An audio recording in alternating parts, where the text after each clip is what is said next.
আচ্ছা, কি অবস্থা আপনাদের? অ্যাসাইনমেন্ট কত দূর? দেখি তো।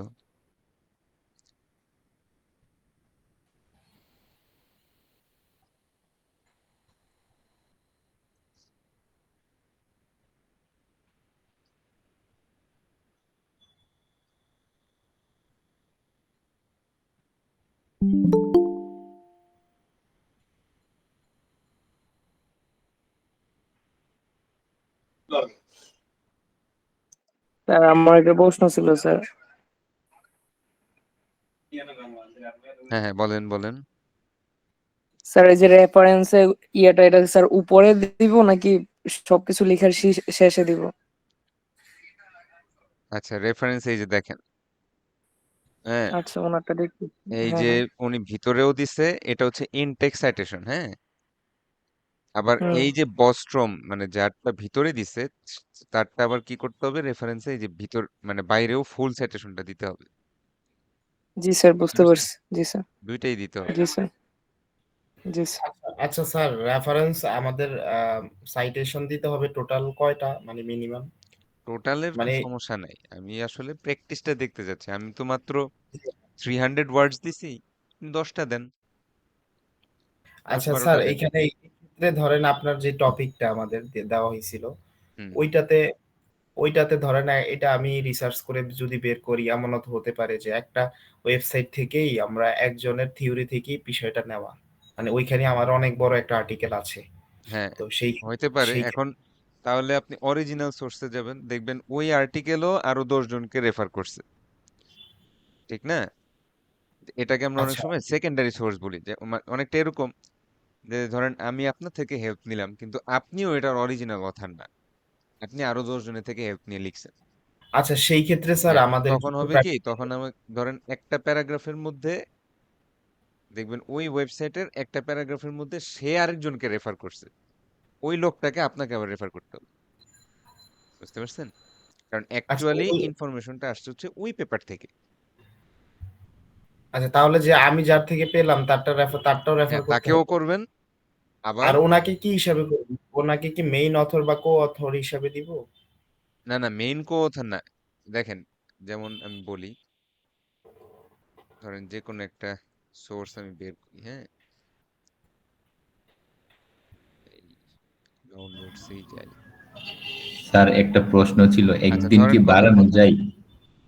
আপনি জমা দেন, সমস্যা নেই, আমি তো অফ করি না। আপনারা জমা দিতে থাকেন, দেরি হইলেও আমি তো নাম্বার কাটি না তো। ও আচ্ছা, থ্যাংক ইউ। স্যার আমার একদিন লেট হবে স্যার, এটা নাম্বারটা আপনি নাম্বারটা জানিয়ে কাটি রাখেন। যখন আমি দেখতে বসি, তখন আমি অ্যাসাইনমেন্ট অফ করি। আদারওয়াইজ তো লেট সাবমিশনে আমি কারো নাম্বার কাটছি বলে মনে হয় না। আপনারা জমা দিতে থাকেন, সমস্যা নেই। Great great, okay sir. Thank you sir. আচ্ছা, যেমন এখানে কি লিখলো যে as shown in a recent paper 64% of the students that used big data did not discuss ethical issues, mostly claiming the data were publicly available. তো আমি এই কথাটা জানলাম হচ্ছে এই লোকের পেপার থেকে, রাইট? মোহাম্মদ হোসেইনি, হ্যাঁ, জি। Michael উইজিরক, what. কিন্তু ও জানছে কোত্থেকে? হ্যাঁ, ও কোত্থেকে জানলো? ও কিন্তু কথাটা জানছে হচ্ছে আরেকটা সোর্স থেকে, এবং সেই সোর্সে সে রেফার করা আছে, এই যে স্টমেল এন্ড ডিরিচ। তো তাহলে এটা কিন্তু ওরও ডাটা না, এটা অ্যাকচুয়ালি কার ডাটা? এই স্টমেল এন্ড, হ্যাঁ, ডিরিচকের ডাটা। রিজিক। তো তখন এই ডিরিজিকের ডাটা মানে ওর এই পেপারটা আমার বের করতে হবে। এটা কোথায় পাবো? এটা হচ্ছে আমি নিচে যাব, এই পেপারেরই নিচে যাব, দেখবেন কোথাও না কোথাও এস দিয়ে, ABCD দিয়ে করলে এস এস এস, হুম, এই যে স্টমেল ডাব্লিউ এবং ডিরিচ, এখানে দেখেন সুন্দর মতো একটা ডিওআই দেওয়া আছে, ডিওআইতে ক্লিক করলেই ওই অরিজিনাল পেপারটা লিংক চলে আসবে। আচ্ছা তো এটাকে আমরা বলি সেকেন্ডারি সোর্স। সেকেন্ডারি সোর্স মানে হচ্ছে আমি যার থেকে নিছি সেও আরেকজনের থেকে নিছে, সেও অরিজিনাল অথার না। তখন অরিজিনাল অথারকে সাইট করতে হয়, কারণ অ্যাকচুয়ালি কাজটা তো উনি করছে, তাই না? অ্যাকচুয়াল এই যে 64% বা যেই ডেটাটাই আসছে না কেন, এটা তো এই এই ভদ্রলোকের ডেটা। এটা তো আপনি যার থেকে দেখছেন তারও ডেটা না। ওকে। আর যেটা আর ওর, আর আরেকটা হচ্ছে বিষয় আপনি স্যার। ওই আর্টিকেল থেকে যেটা পাচ্ছেন, ওর থেকে তারপরে আপনি বলবেন যে ঠিক আছে আমি ওর থেকে আবার এটা নিছি, ঠিক আছে, সে সেকেন্ডারি সোর্স ইউজ করছে, ওইটা তো তাকে ইয়া করলাম, সাইট করলাম, আবার ওর থেকেও কিছু ইনফরমেশন নিছি, নিতে পারি না? ওর নিজের পেপারে নিজেরও তো কিছু লেখা থাকে। আপনাদের যখন জি। প্লেজারিজমের বিভিন্ন ধরনের ক্রাইটেরিয়া পড়াচ্ছিলাম, একটা দেখাইছিলাম না, যে তার প্রত্যেকটা লাইনই আসলে রেফার করা, ঠিক আছে, একটা প্যারাগ্রাফের মধ্যে 6টা লাইন, 6টা লাইনই ধার করা, তাহলে কিভাবে হবে? নিজের কিছু অরিজিনাল ওয়ার্ক লাগবে না? সো স্বাভাবিকভাবেই একটা পেপারে সবই সাইটেশন হয় না, কিছু নিজের ওয়ার্ক থাকে, কিছু আবার কিছু দেখা যায় তাহলে স্যার এই সাইটেশন। যে আমাদের যেই ইয়াটা ডেফিনেশন গুলা নিব বা যেখান থেকে প্যারাগ্রাফ গুলা, তো সেইটা কি স্যার আমাদের পুরাই প্যারাগ্রাফ প্যারাফ্রেজ করে দিতে হবে? হ্যাঁ হ্যাঁ, প্যারাফ্রেজ না করলে তো স্যার প্লেজারিজম কাউন্ট হবে।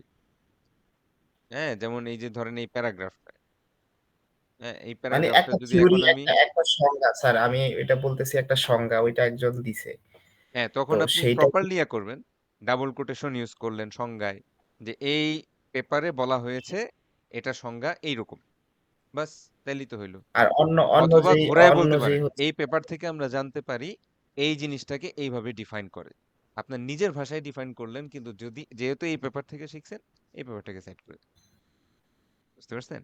আচ্ছা তাহলে কিন্তু স্যার, আপনি একটা সাইটেশন ধরবে না, তাহলে জি জি সাইটেশন ধরবে স্যার, না, একটা কিন্তু আমি যদি হুবহু কপি করি, হ্যাঁ যদি হুবহু কপি করি, তখন আমি যখন এটা কপি করে একটা কোনো সাইট এই প্লেজারিজম একটা কোনো মেশিনে বসাবো, সে কিন্তু ঠাস করে ধরে ফেলবে।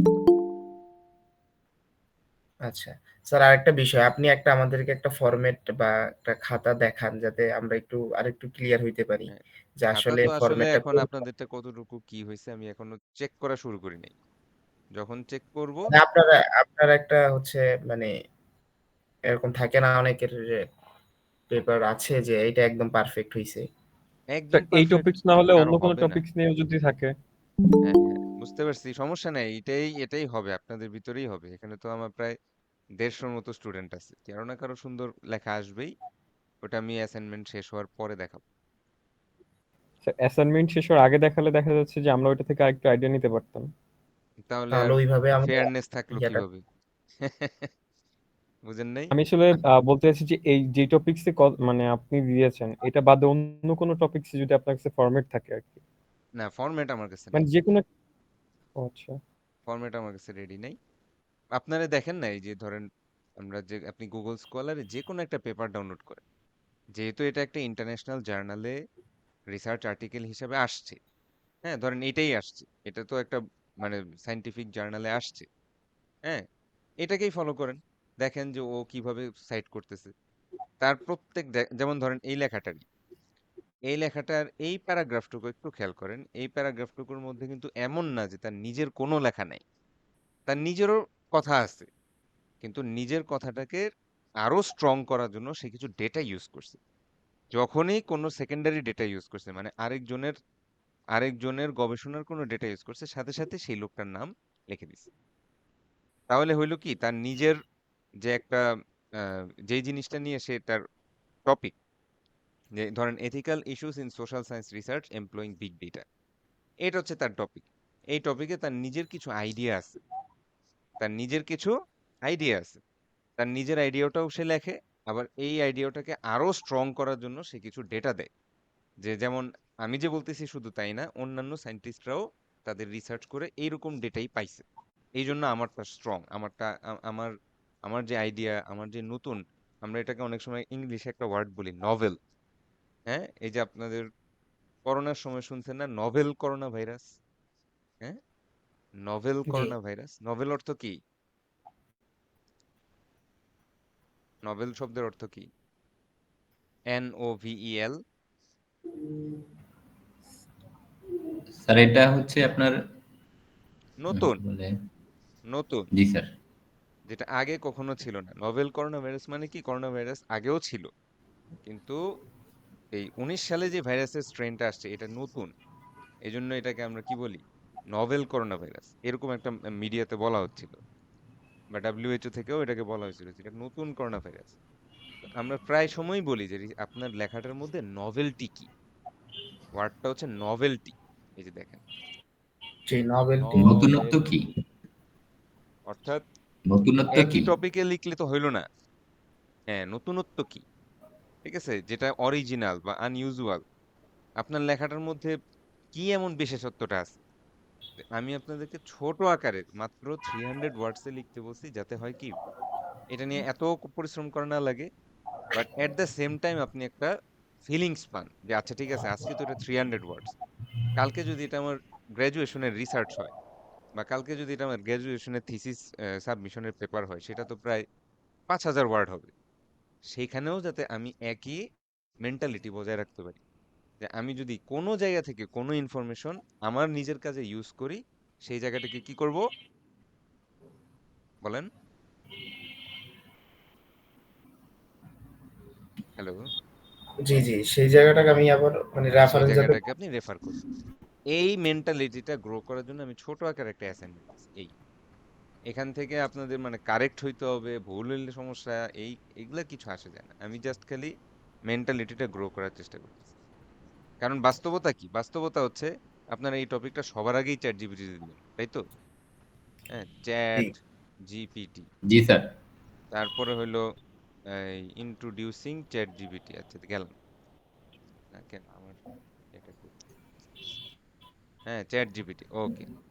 এখানে বলবেন, হ্যাঁ, my teacher asked me to write a 300 words essay on, sir আপনার টপিকটা ধইরা এনে ছাইড়া দিমু শেষ। হ্যাঁ, তারপরে হলো এই কি জানি বলে, এই অ্যাসাইনমেন্টের থেকে ইনস্ট্রাকশনে যাবেন। হ্যাঁ, what are the ethical issues in developing, এই আচ্ছা এইটা, হ্যাঁ, এটুক লিখলেই তো শেষ হবে না। তারপরে বলবে with he reference. Is specifically, হ্যাঁ, কি ওয়ান্ট টু বলবে, no. Checking our ability to plagiarism. Refer, হ্যাঁ, টু সেকেন্ডারি সোর্সেস বা এরকম কিছু একটা লিখলেন আর কি, সেকেন্ডারি সোর্সেস, হ্যাঁ, so that we can avoid plagiarism. ঠিক আছে, please add all the citation needed in APA 7th edition format. বুঝেনি তো, যা মন চায় লেখা জি যায়, স্যার। কোনো সমস্যা নেই। ঠিক আছে, তারপরে মনে করেন all the papers should be, হ্যাঁ, should be from last 3 years, হ্যাঁ, please make sure that the essay sir আপনি তো ডাজ আমাদের নট, থেকেও অ্যাডভান্স।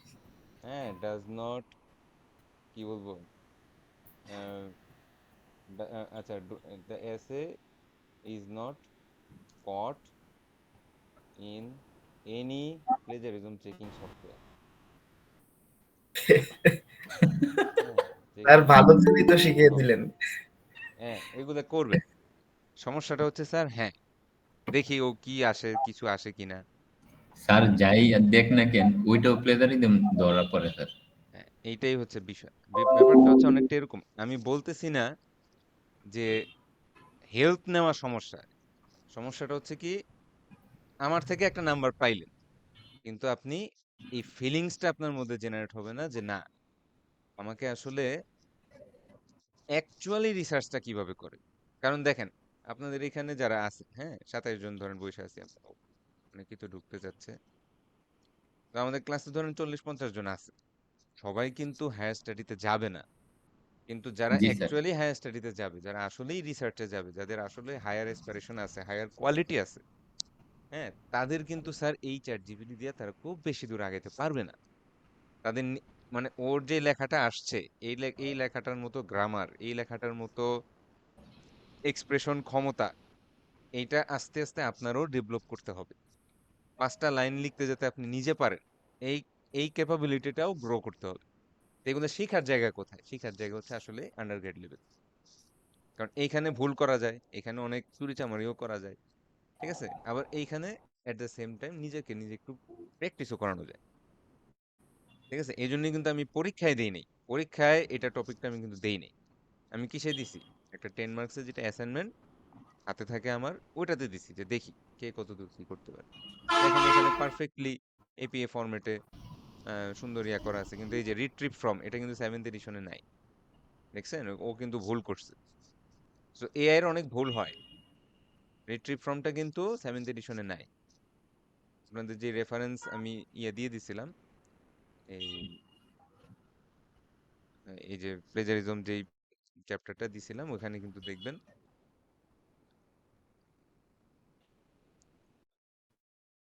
একটা ওয়েবসাইট দেওয়া ছিল না, আমি যাই। স্যার এপিআই ফরম্যাটটা যেন কি ছিল এটা একটু বলবেন? এই আচ্ছা, যে কোনো একটাই ঢুকি।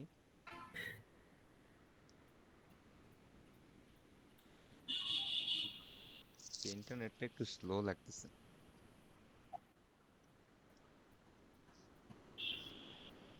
জার্নাল ম্যাগাজিন একটু ছোট করি।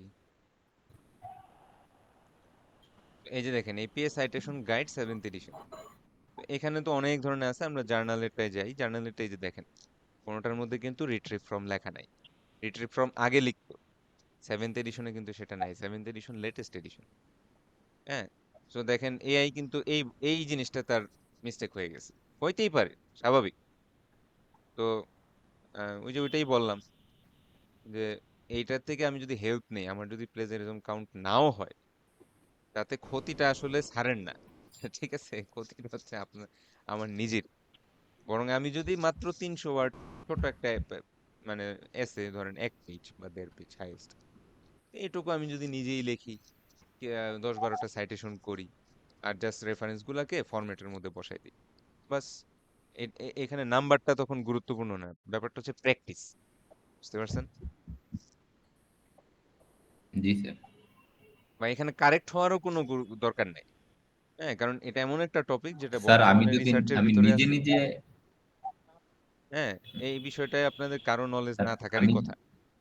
তো স্বাভাবিকভাবে আমি অনেক সোর্স থেকে পড়বো, অনেক নিউজ পেপারে পড়বো, তারপর আহ, বিভিন্ন জার্নাল আর্টিকেল খুলে খুলে পড়বো, এই তো আর কি। স্যার আমি যদি নিজে থেকে কিছু জার্নাল টার্নাল পড়ে তারপরে আমি নিজে থেকে দেই, কিন্তু সাইটেশন খুব কম হয় আর কি, আমার নিজে থেকেই মানে ইয়েটা বেশি হয়, তখন তো প্রবলেম নাই দেন না না, স্যার? ওটা কোনো সমস্যা নেই, ওটা কোনো সমস্যা নেই। আচ্ছা ঠিক আছে, মেইনলি সাইটেশনটা কখন লাগে, ঠিক আছে। যখন হচ্ছে আমি কারো জি থেকে কোনো কোনো জিনিস, যেমন হেল্প যেমন নেই। ধরেন এখানে একটা ডেটা নিলাম। এখানে এই যে যেমন সে একটা ডেটা নিস, যে a recent review of the literature n equal to 892 includes that big data ethics are mainly discussed in relation to health and technology। এটা কিন্তু সে নিজে বের করে নাই, এই তথ্যটা সে পাইছে হচ্ছে এই পেপার থেকে। এই পেপারটা না পড়লে এই তথ্য সে জানতোই না। তো তাহলে এটাকে নিজের লেখা বললে হবে? বলেন। এটাকে সে যদি বলে না আমি এটা পুলিশের চোখের নিজে থেকে বের পাইছি। করছি, না, এটাই কোনো জিনিস যদি আরেকজনের থেকে হেল্প নেন সেটাকে সাইড করতে হবে। আচ্ছা, যাই হোক, আমরা এখন একটু আহ, পড়ায় যাই। আমাদের পড়া মোটামুটি শেষের দিকে, আর বেশি দূর আগাবো না, ফাইনাল এক্সাম যেহেতু চলে আসছে। হুম, আজকে এই চ্যাপ্টারটাও স্যার সাজেশন গুলো আগে রেডি করে রাখেন স্যার। হ্যাঁ, সাজেশন বলতে আরেকটা কুইজের মতো হবে। হ্যাঁ, ওইটাই হবে। আর সাজেশন তো হিসাবে আমি একরকম বলে দিবই, একটা আলাদা ক্লাস তো হবে। আমাদের ক্লাস আছে আর আজকে একটা হবে, 28 তারিখ হবে, 5 তারিখ হবে, ক্লাস আছে মোটামুটি, সমস্যা নেই। এর মধ্যে একটা কুইজ দিবেন। আচ্ছা, তো এইখানে স্যার আগে সব আগে দিলে একটু পড়া যায় আর কি।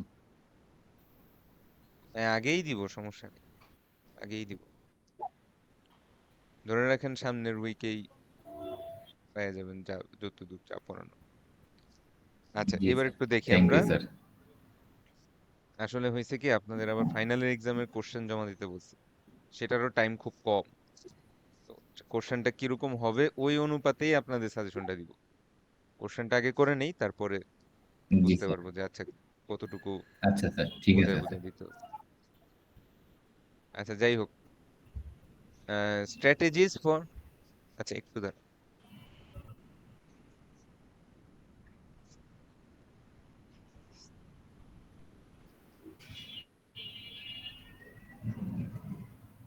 আচ্ছা, তো এইখানে আমরা যে জিনিসটা নিয়ে আলোচনা করব সেটা হচ্ছে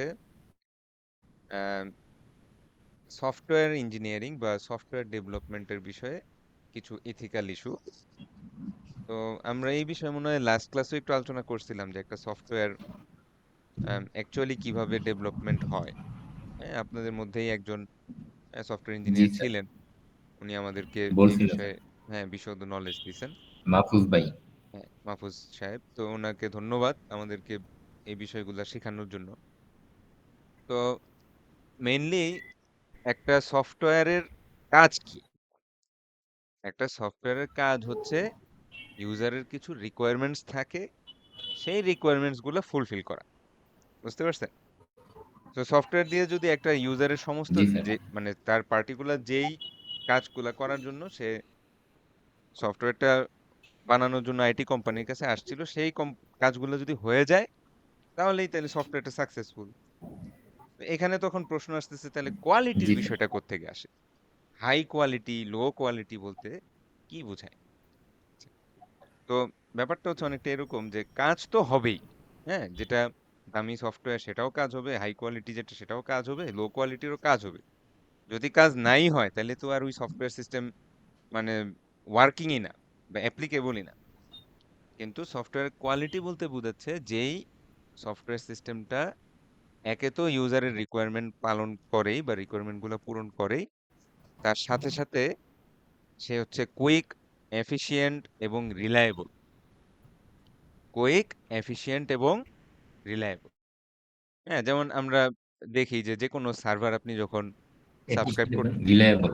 হ্যাঁ, যে আপনি যখন কোন একটা সার্ভার ধরেন, কোন একটা সার্ভারের সাবস্ক্রিপশন কিনতে যাচ্ছেন, তো প্রায় সময় দেখবেন যে লেখা থাকে যে 99% আপ টাইম, তারপর 99.99% আপ টাইম, জি এরকম একটা স্যার, কথা লেখা থাকে না?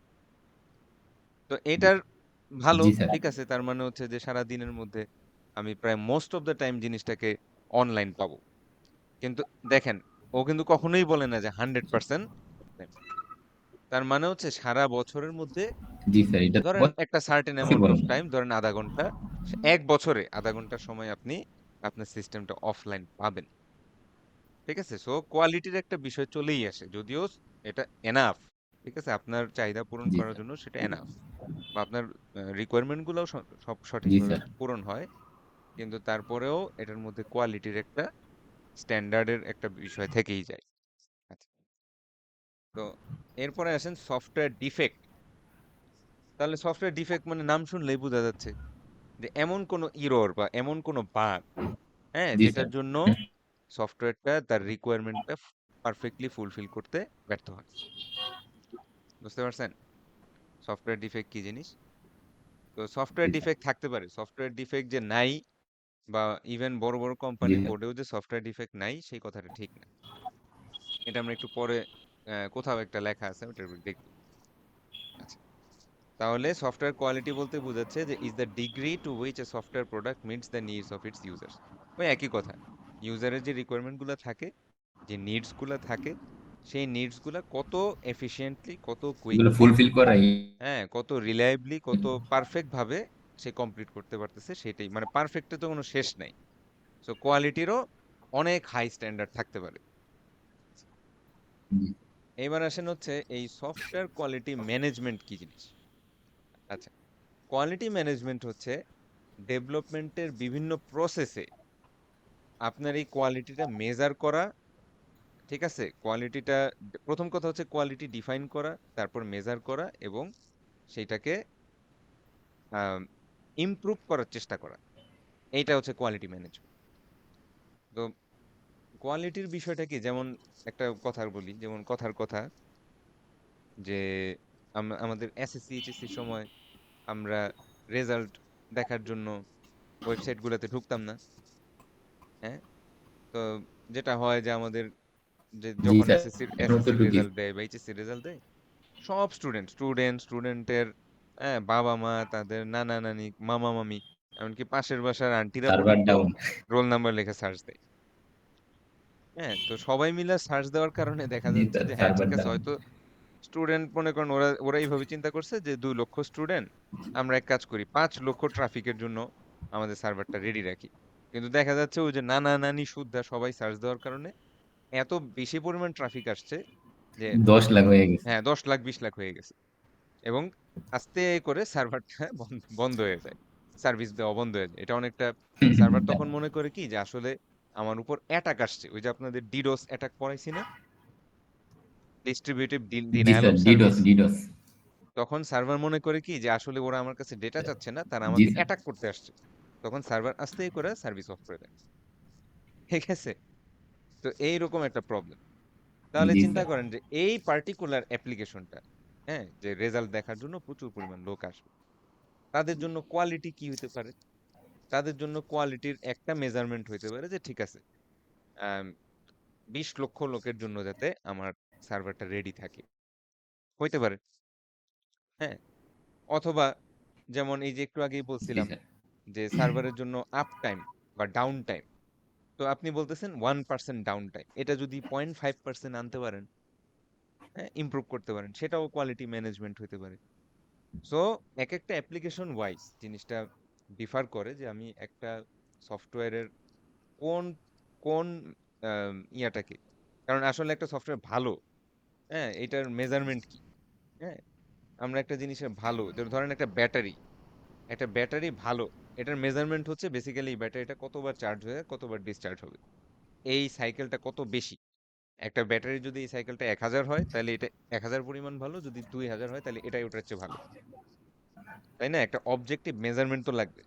তো সফটওয়্যারের ক্ষেত্রেও আপনি কোয়ালিটি ম্যানেজমেন্টের সময় একটা মেজার করবেন, একটা ডিফাইন করবেন যে ঠিক আছে এইটা হচ্ছে আমার অ্যাপ্লিকেশনের একটা ডিফাইনিং একটা কোয়ালিটি, যেটা আমি বর্তমানে এতটুকু পাচ্ছি, সামনের বছর আমি চেষ্টা করবো এটাকে একটু ইমপ্রুভ করার।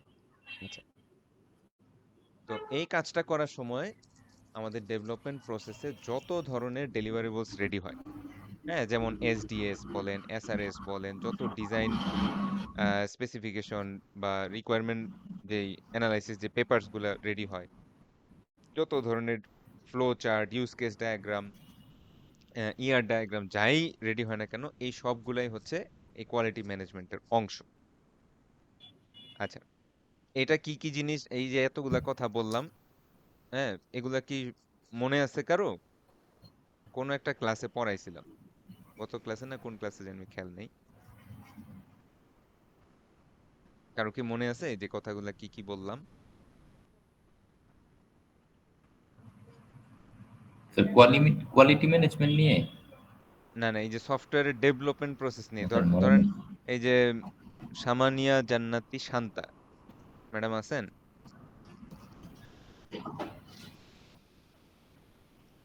আচ্ছা, অন্য কেউ ধরেন এস কে মুন্না আছেন?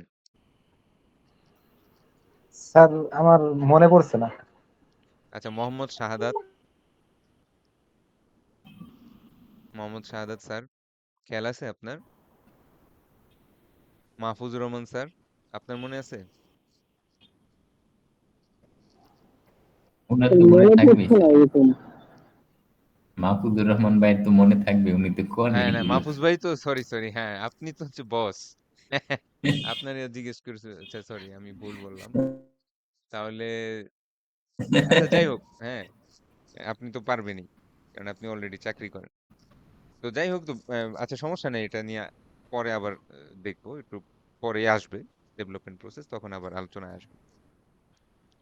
আচ্ছা, তো এখানে একটা ইন্টারেস্টিং টপিক লেখা, সেটা হচ্ছে যে একটা রিসার্চ ফার্ম, ওদের নাম হচ্ছে কভারিটি।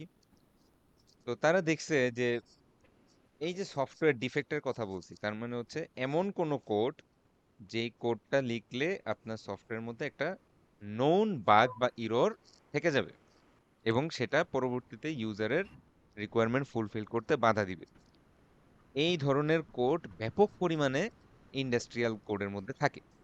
ইন্ডাস্ট্রিয়াল লেভেল বলতে আমরা যেরকম ধরেন কথার কথা আমাদের উইন্ডোজ 11 যে অপারেটিং সিস্টেমটা, হ্যাঁ, ধরেন কথার কথা আমাদের অ্যাডোবির যে ফটোশপ, এই ধরনের সফটওয়্যারের ভিতরেও কিন্তু ব্যাপক পরিমাণ ডিফেক্টেড কোড লেখা আছে। তো তারা যেটা বলছে যে আম, সাধারণত সফটওয়্যার কোম্পানিগুলা প্রতি 1000 কোড যদি লেখে তার মধ্যে 0.64 লাইন কোড হচ্ছে ডিফেক্টেড কোড। কথা বুঝছেন?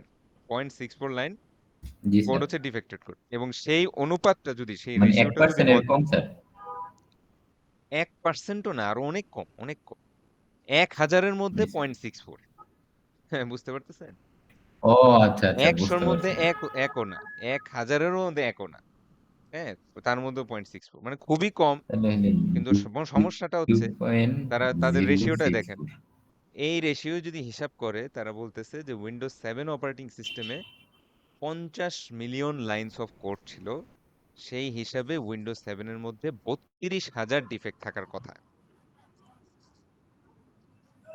বুঝতে পারতেছেন কত বড় জি ডেঞ্জারাস স্যার। বিষয়? 32,000 ডিফেক্ট উইন্ডোজ 7 অপারেটিং সিস্টেমের মধ্যে থাকার কথা। আচ্ছা, যদি এত না থাকে, 10,000 তো আছে, তাই না? তাহলে এই 10,000 ডিফেক্টেড জি স্যার। কোডগুলো টার্গেট করতে পারবে না? জি স্যার। যারা সাইবার টেরোরিস্ট কিংবা হ্যাকার, যাদের ইল ইন্টেনশন, খারাপ উদ্দেশ্য আছে, জি স্যার। তারা তো এই 10,000 লাইন কোড মানে টার্গেট করবে, চেষ্টা করবে এই 10,000 লাইন কোডে অ্যাটাক করার। জি স্যার। এবং আরেকটা জিনিস তারা লিখছে, সেটা হচ্ছে যে যেই সব সফটওয়্যার গুলো ওপেন সোর্স, হ্যাঁ, ধরেন উইনরার বা উইনরার তো না, 7zip বা হ্যাঁ। মনে করেন যে লিনাক্স অপারেটিং সিস্টেম, তাদেরটা ওপেন সোর্স কোড, জি স্যার। তাদেরটা দেখা যাচ্ছে প্রতি 1000 লাইনের মধ্যে 0.45, অর্থাৎ তাদেরটা আরো কম। যেটা টাকা দিয়ে কিনতে হয় সেটার মধ্যে ডিফেক্টেড কোড বেশি, আর যেটা ফ্রি সেটার মধ্যে ডিফেক্টেড কোড কম। বেশি। হ্যাঁ, যেটা ফ্রি, যেটার কোড ওপেন করে দিছে সবাই, এটার মধ্যে ডিফেক্টেড কোড কম। এটার রিজনটা কে বলতে পারবেন? গত ক্লাসে পড়াইছিলাম ওপেন সোর্স কি জিনিস। স্যার এটার রিজন হইতে পারে এটা তো ওপেন আছেই, এটা নিয়ে আর কি করবে? না না, কম কেন, আই মানে am not old. Sure sir. হ্যাঁ, এটা তো পড়াইছিলাম বা আলোচনা হ্যাঁ, করছিলাম। সবার কন্ট্রিবিউশন আছে ওইখানে, মানে হ্যাঁ, day to day updated sir হয়। হ্যাঁ, হ্যাঁ, হ্যাঁ। ব্যাপারটা হচ্ছে যে হ্যাঁ, ওইটা হ্যাঁ, তো হ্যাঁ। ক্লোজড।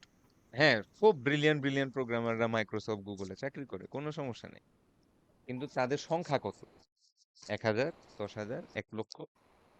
কিন্তু একটা ওপেন সোর্স প্রজেক্টে কম লক্ষ স্যার। লক্ষ ইঞ্জিনিয়ার কাজ করে, ঠিক আছে, এবং তারা তাদের প্যাশন থেকে এখানে জি প্রবলেমগুলো সলভ করে দেয়, যার কারণে দেখা যায় ডিফেক্টেড লাইন কোড খুব কম। বুঝতে পারছেন? কিন্তু তারপরেও আছে, নাই যে তা জি না। স্যার বুঝতে পারছি। হ্যাঁ, তারপরেও জি আছে। স্যার। তাহলে আমরা দেখতে পাচ্ছি যে যত ট্যালেন্টেড, যত ব্রিলিয়ান্ট সফটওয়্যার ইঞ্জিনিয়ারই হোক না কেন, সে যদি কিছু কোড লেখে, তার কাছে একটা রিকোয়ারমেন্ট আসলো, সেই রিকোয়ারমেন্টটা তার অভিজ্ঞতা, তার নলেজ থেকেই তো কোডটা লিখবে, তাই না? ওই কোডের মধ্যে কিছু পরিমাণ জি ডিফেক্টেড স্যার। কোড সে লেখেই। হ্যাঁ, সে যত ভালো, যত অভিজ্ঞই হোক না কেন, এবং যত স্টেট অফ দ্য আর্ট প্রোগ্রামারই হোক না কেন, তারপরেও তার কিছু পরিমাণ কোডে ভুল থাকেই। এটা হিউম্যান এরর হোক বা অন্য কোনো কারণেই হোক। আমরা একটু পরেই দেখবো যে আসলে প্রবলেমগুলো কি কি, সফটওয়্যারের কোয়ালিটি হাই করতে পারি না কেন আমরা। হ্যাঁ, অ্যাজ এ প্রোগ্রামার বা as an IT company manager, আমরা কেন কোয়ালিটির ব্যাপারে এত একটা নজর দিতে পারি না, এটা একটু পরে দেখব। আচ্ছা, ইম্পর্টেন্স অফ সফটওয়্যার কোয়ালিটি, এটা তো খুবই স্বাভাবিক। হ্যাঁ, আমরা আমরা আমাদের লাইফে এখন মোরলে সবকিছুই সফটওয়্যার দিয়ে করি। হ্যাঁ, এই যে দেখেন আমি আপনাদের ক্লাস নিচ্ছি, তো এখানে দেখেন ইউনিভার্সিটি কি করলো, একটা ইআরপি সিস্টেম কিনে নিল। সেই ইআরপি এটা ডেভেলপ করতে কিন্তু ভালো পরিমাণ জি টাকা স্যার। এবং সময় খরচ হয়। হ্যাঁ, কেন কেন কারণটা হচ্ছে এই যে আমি আপনাদের অ্যাটেন্ডেন্স জি দিব, স্যার। আমার এরকম হাজিরা খাতা লাগতেছে না। তারপর আপনারা ধরেন একটা ক্লাস করবেন, কোন ক্লাসে কয়টার সময় ক্লাস হবে, কোন রুমে ক্লাস হবে, সেই জিনিসগুলো আপনাদের ওই নোটিশ বোর্ডে তাকায় তাকায় দেখার দরকার নাই, ইআরপিতে চলে আসতেছে। অ্যাডমিট কার্ড, পেমেন্ট সিস্টেম, সবকিছুই, তাই না? আপনার পেমেন্ট, বা আমি যেমন মনে করেন আমি ছুটি নিতে চাচ্ছি, আমার ছুটি টুটি যা আছে, আমরা সব কিছু অনলাইনে করি। তো এটা তো আমাদের জীবনের একটা পার্ট। তাহলে চিন্তা করে দেখেন তো, আমাদের ওয়ার্ক, তারপরে আমাদের এন্টারটেইনমেন্ট, প্রায় সব কিছুই কিন্তু এখন সফটওয়্যারের মাধ্যমে আমরা করি। আমরা অনেক অ্যাপস ইউজ করি না, সকাল থেকে রাত পর্যন্ত। হ্যাঁ, ঘুম থেকে ওঠা থেকে শুরু করে জি শেষ স্যার। পর্যন্ত। তাহলে স্বাভাবিকভাবেই যে জি সফটওয়্যারের স্যার। কোয়ালিটির যে একটা গুরুত্ব আমাদের লাইফে আছে, এটা তো বলার প্রয়োজন নেই। আচ্ছা, সো বিজনেস ইনফরমেশন সিস্টেম জি হচ্ছে স্যার। বিজনেস রিলেটেড কাজে, যেমন ব্যাংকের ট্রানজেকশন সিস্টেম।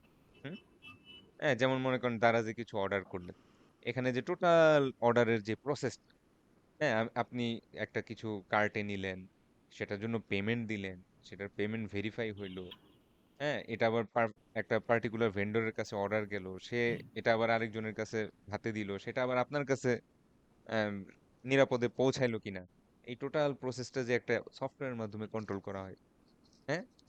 তারপরে আমাদের ব্যাংকের যে কোনো ধরনের ট্রানজেকশন, ঠিক আছে, আমরা তো অনলাইনের মাধ্যমেই করি, বিকাশ, মোবাইল মোবাইল জি স্যার। ফিনান্সিয়াল সার্ভিস যেগুলোকে আমরা বলি, হ্যাঁ, anything. So business information system গুলার কোয়ালিটি হাই হওয়া খুবই জরুরি, খুবই জরুরি। এখানে যদি ডিফেক্টিভ কোড থাকে, যেমন চিন্তা করেন তো, আপনি যদি ব্যাংক অ্যাকাউন্টে টাকা পাঠিয়ে দিয়ে একজনের অ্যাকাউন্টে পাঠিয়েছেন, আরেকজনের অ্যাকাউন্টে চলে গেল, এটা কত বড় একটা সমস্যা। বা লিখলেন 1,000, চলে গেল জি 1200, স্যার। হ্যাঁ, তখন এই ব্যাংকে আর অ্যাকাউন্ট রাখবে কেউ? সবাই 10,000। বন্ধ করে দিয়ে চলে যাবে। সো এইটা, এটার মধ্যে যদি কোনো লজিক্যাল অথবা সিকিউরিটি ইস্যু বা যে কোনো ধরনের সমস্যা থাকে, আর ওই বিজনেসের দাঁড়ানোর সুযোগ নেই। একবার যদি দুর্নাম হয়ে যায় যে না, তাহলে দেখা যাচ্ছে শুধুমাত্র সফটওয়্যারের কোয়ালিটির কারণে তাদের বিজনেসটাই বন্ধ হয়ে যাওয়ার সম্ভাবনা থাকে। বুঝতে পারছেন? আচ্ছা, তারপরে আসেন এখানে ডিসিশন জি স্যার। Support system. এটা এটা কিরকম? যেমন কিছু কিছু অ্যাপস আছে, যেমন স্টক এক্সচেঞ্জের শেয়ারের দাম, বা ক্রিপ্টো মার্কেটে কোনো একটা ক্রিপ্টোকারেন্সির প্রাইস, এগুলা বিভিন্ন এআই টুল থাকে, বিভিন্ন মেশিন লার্নিং, ডিপ লার্নিং টুল থাকে, তারা কি করে সাজেস্ট করে, হ্যাঁ, ওই প্রিভিয়াস প্যাটার্ন গুলা তারা স্টাডি করে একটা সাজেশন দেয় যে আজকের দিনে এই স্টকটার দাম বাড়তে পারে, তুমি এটাতে একটু ইনভেস্ট করো। তো এই যে সাজেশন সিস্টেমটা, অর্থাৎ ডিসিশন, আপনাকে ডিসিশন মেকিং এ হেল্প করতেছে, এই ধরনের সফটওয়্যার গুলাও কিন্তু আমরা প্রচুর পরিমাণে ইউজ করি। সেখানে যদি ইরর থাকে তাইলে কি হবে বলেন তো? তাহলে আপনি ভুল স্টক কিনে ফেলবেন। সর্বনাশই হয়েছে। হ্যাঁ, এই সর্বনাশ। ডিসিশন নিলে তো শেষ। হ্যাঁ, আসলেই আসলেই সর্বনাশ একটা একটা কিন্তু ব্যাপারটা হচ্ছে, এটার মানে এই না যে এগুলা ইউজ হয় না, এগুলো কিন্তু ব্যাপক পরিমাণ ইউজ হয়। হ্যাঁ, ব্যাপক পরিমাণ ইউজ হয়। আচ্ছা, আমাদের কি সময় বন্ধ হয়ে যাচ্ছে নাকি?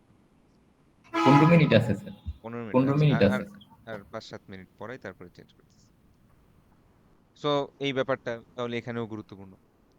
আরো গুরুত্বপূর্ণ আছে হচ্ছে ইন্ডাস্ট্রিয়াল প্রসেসে যেই কম্পিউটার গুলা থাকে এবং তারা যে সফটওয়্যার গুলো ইউজ করে, হ্যাঁ, ধরেন যে কোনো জিনিস, আপনি একটা চিপস বানাবেন, তা চিপস বানাইতে তো কতটুকু আলু আলু দিতে হবে, কতটুকু ময়দা দিতে হবে, কতটুকু লবণ দিতে হবে, এই জিনিসগুলা কি এখন মানুষ হাতে হাতে করে? হ্যাঁ, এগুলো না সব স্যার, কিন্তু মেশিন। রোবট রোবট দিয়ে হয়। মানুষ যেটা করে সেটা হচ্ছে রোবটটা পরিষ্কার করে দেয়। বুঝছেন? মানুষ হচ্ছে এখন রোবটটা পরিষ্কার করে জি দেয় স্যার।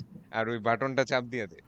এটা ছাড়া মানুষের আর হাতে কোনো কাজ নেই, সবই অটোমেটেড। প্যাকেট করা থেকে শুরু করে একদম বক্সের মধ্যে 20 প্যাকেট করে করে ভরে, কার্টুনের মধ্যে ভরে দেওয়া পর্যন্ত পুরাটাই অটোমেটেড প্রসেসের মাধ্যমে চলে।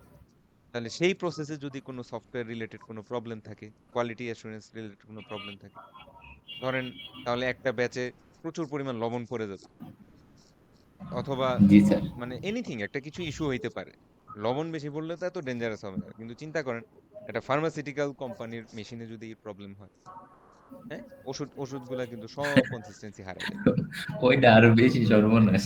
তো এরকমই মোট কথা হচ্ছে, সফটওয়্যার কোয়ালিটি আসলে কিছু কিছু ক্ষেত্রে খুবই সিরিয়াস। হ্যাঁ, সেখানে হাই সিরিয়াস। কোয়ালিটি সফটওয়্যার ছাড়া কাজ করা সম্ভবই না। আচ্ছা, তো তারপরে যেমন এখানে আম, আরো কিছু উদাহরণ দিচ্ছে, যেমন গাড়ি, হ্যাঁ, বা এই মেডিকেল ডায়াগনস্টিক, হ্যাঁ, এটাও হইতে পারে যে আমরা যে বিভিন্ন ডায়াগনস্টিক সেন্টারে মেডিকেল ইকুইপমেন্ট গুলা, আইসিইউতে কেউ ভর্তি ছিলেন নাকি কখনো? আইসিইউ বা না স্যার, এরকম দুর্ভাগ্য হয় নাই। হ্যাঁ, কারো কারো যদি কারো আত্মীয় স্বজন থাকতে পারেন, দেখবেন আইসিইউতে আপনার রোগীর কি একটা হয়েছে? মনিটর থাকে সামনে, ওই জি মনিটরটার স্যার। মধ্যে ওনার ভাইটালস গুলা সব সময় উঠতে থাকে। তো এখন চিন্তা করেন তো, বেসিক্যালি সেন্সর থেকে ডাটাটা আসে এবং ওই ডাটাটাই দেখাচ্ছে। তো ডক্টর ধরেন দেখা গেল যে ওনার বিপি হচ্ছে কথার কথা 110। তো এটা দেখে ডাক্তার মনে করলো যে না, কোনো সমস্যা নাই, কিন্তু অ্যাকচুয়ালিতে ওনার বিপি মনে করেন 50 নিচে নামানো, কোনো কারণে সফটওয়্যার রিলেটেড কোনো ইস্যুর কারণে এটা 110 দেখাচ্ছে। ঠিক আছে? ডক্টর একটা রাউন্ড দিয়ে ঘুরে এসে দেখবে একটু করে রোগী মারা গেছে, এবং সে এটার কোনো এক্সপ্লেনেশন খুঁজে পাবে না। ব্যাখ্যা খুঁজে পাবে না। হ্যাঁ, তাহলে চিন্তাটা করেন তো, যে এরকম যদি ক্রিটিক্যাল সিস্টেমগুলাতে যদি যে সফটওয়্যারগুলো ইউজ হয় সেটার কোয়ালিটি এনশিওর করা কত জরুরি। আচ্ছা, তো আমরা দেখলাম যে তাহলে সফটওয়্যারের কোয়ালিটিটা আমাদের বিজনেসে, আমাদের টাকা পয়সার ক্ষেত্রেও যেমন জরুরি, তেমনি ভাবে ইন্ডাস্ট্রিয়াল প্রসেস, হ্যাঁ, তারপরে ইন্ডাস্ট্রিয়াল প্রসেসের যেই প্রোডাক্ট হবে সেটার, হ্যাঁ, লাভ লস, হ্যাঁ, ব্যবসার রেপুটেশন থেকে শুরু করে মানুষের লাইফ হেলথ পর্যন্ত অনেক কিছুই আসলে সফটওয়্যারের উপর নির্ভর করে। আচ্ছা, তো যেহেতু সফটওয়্যারের উপর নির্ভর করেই, সেহেতু সফটওয়্যারের প্রোডাক্টেরও একটা আইনগত লায়াবিলিটি আছে। বুঝতে পারছেন? জি সফটওয়্যারের প্রোডাক্টগুলোরও একটা আইনগত লায়াবিলিটি আছে। যদি এই কোনো এমন দুর্ঘটনা ঘটেই যায় যেটার কারণে মানুষের কোনো ক্ষতি হইলো, সেটা আর্থিক ক্ষতি হতে পারে, মনিটারি ড্যামেজ হতে পারে, অথবা হেলথ ড্যামেজ হতে পারে, লাইফ ড্যামেজ হতে পারে, সেই ক্ষেত্রে কিন্তু তারা তারা যদি প্রুভ করতে পারে যে স্পেসিফিক্যালি সফটওয়্যারটার জন্যই আমার এই প্রবলেমটা হয়েছে, তারা কিন্তু আপনাকে মামলা করে দিতে পারে। বুঝতে পারছেন? জি স্যার। সো আমরা যে একেবারে জাস্ট খালি কোড লিখলাম আর আমার কোডের জন্য, হ্যাঁ, কথার কথা, ব্যাপারটা হচ্ছে যে স্যার আমরা পার্সোনালি কি করি, হয় কারোর জন্য একটা অ্যাপস ডেভেলপ করি অথবা কারোর জন্য একটা ওয়েবসাইট বানাই দিই। সেটাই দেখা যাচ্ছে যে 1 ঘন্টায় সার্ভার ডাউন থাকলেও কিছু আসে যায় না। হ্যাঁ, কিন্তু এই যে একটু আগেই বললাম যে বিভিন্ন, মানে আপনাদের লেভেল তো সবসময় এখানে থাকবে না, আপনার অভিজ্ঞতার সাথে সাথে জি আরো স্যার। ডিফিকাল্ট, আরো ডিমান্ডিং জবস গুলাতে যাবেন। তখন দেখবেন যে আরো লার্জার কাস্টমার বেজের যেই প্রোডাক্ট গুলো আছে সেগুলো নিয়ে কাজ করতে হবে। হ্যাঁ, সেখানে আসলেও ওই 1%-এর অনেক আহ, অনেক ইম্পর্টেন্স। হ্যাঁ, 0.5%-এরও ডিফারেন্সে অনেক টাকা এদিক এদিক সেদিক হয়ে যায়। তো সেই ক্ষেত্রে কিন্তু এই এই বিষয়গুলো মাথায় রাখতে হবে যে আমার কিন্তু একটা লিগ্যাল লায়াবিলিটি থাকে। এমন না যে আচ্ছা ভুল হইলো, সরি। ঠিক আছে, সরি বলে কিন্তু লাভ নাই আপনার এক্ষেত্রে। ইন্টারন্যাশনাল কোনো কোম্পানির জন্য আপনারা তো কাজ করেন, হ্যাঁ, যেমন আপওয়ার্কে জি ওরা স্যার। আওয়ারলি অনেকেই কাজ করে ইন্টারন্যাশনাল বিভিন্ন কোম্পানির জন্য। সো আপনার কোডগুলা কিন্তু দেখা যাচ্ছে বিদেশের কোনো একটা বড় কোম্পানির কোডের সাথে মার্জ হয়ে যাচ্ছে, সেক্ষেত্রে তারাও কিন্তু বিপদে পড়তে পারে। আচ্ছা, তো এখানে অনেক কিছুই লেখা আছে, এগুলা যেহেতু আমেরিকান আইন কানুন, এগুলা আমাদের ক্ষেত্রে খুব একটা কাজে লাগে না, বাট এখান থেকে মূল কথাটা হচ্ছে যে সফটওয়্যার প্রোডাক্ট কিন্তু লায়াবিলিটি হীন না। হ্যাঁ, যদি স্পেসিফিক্যালি প্রুফ করা যায় যে সফটওয়্যারের জন্য আমার ড্যামেজ হয়েছে, তাহলে কিন্তু যেমন ইন্ডাস্ট্রিয়াল প্রসেস একটা এরকম সফটওয়্যার, অনলি সফটওয়্যার, এটার জন্যই সে আপনার মনে করেন যে একটা ব্যাচে সব ওষুধে সমস্যা হয়েছে, এটার জন্য তার যদি $1 মিলিয়ন ক্ষতি হয়, সে কিন্তু আপনাকে $20 মিলিয়ন একটা মামলা দিয়ে দিবে।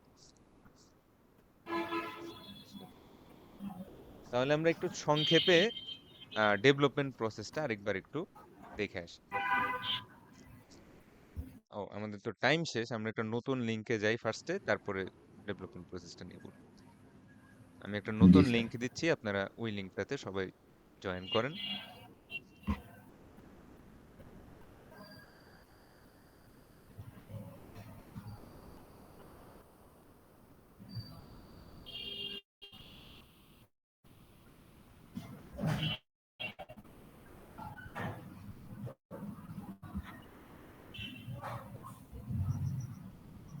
জাহেদ ভাই, হ্যাঁ বলেন। ভাই ট্রিপলির কোনো কিছু লিখছেন মানে ল্যাবের না না না, মেকা? আমি কোনো কিছু করি নাই, সময় পাইতেছি না, এই কারণে স্যারের থেকে একদিন বেশি চাই নিলাম। কারণ ওই মেকা ইয়েটা স্যার তো জমা দেওয়ার অনেক জন্য। আগে দিয়ে রাখছে, কিন্তু কিভাবে কি করবো এক্সাক্ট গাইডেন্স না পেলে তো ঝামেলা না? হ্যাঁ সেটাই। আগামীকাল কি ক্লাস হবে ওনার? না, গ্রুপে তো টেক্সট মারিয়াপো বললো যে ক্লাস থেকে হবে না মেকার। আচ্ছা, স্যারের থেকে ফোন দিয়ে জানতে হবে আর কি। কারণ এক্সাক্ট যদি একটু পয়েন্ট পাওয়া যেত তাহলে আমাদের জন্য সুবিধা হতো, কারণ আমরা তো ফার্স্ট টাইম না। হ্যাঁ হ্যাঁ। এমনি বাকি চ্যাপ্টার গুলা কেমন কমপ্লিট হয়েছে? ভাই আমি পড়ার টাইম পাইতেছি না, আপনাদের বললাম না। হুম। নতুন লিঙ্কে দিছে জাট ভাই? না, দিবে। হুম।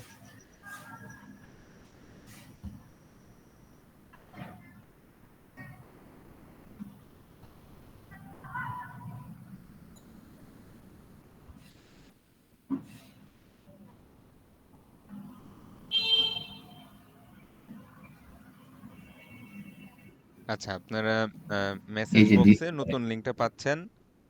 এটার মধ্যে ক্লিক করে জি স্যার। সবাই নতুন লিঙ্কে চলে যান। আমি গুগল ক্লাসরুমেও লিঙ্কটা চেঞ্জ করে দিচ্ছি।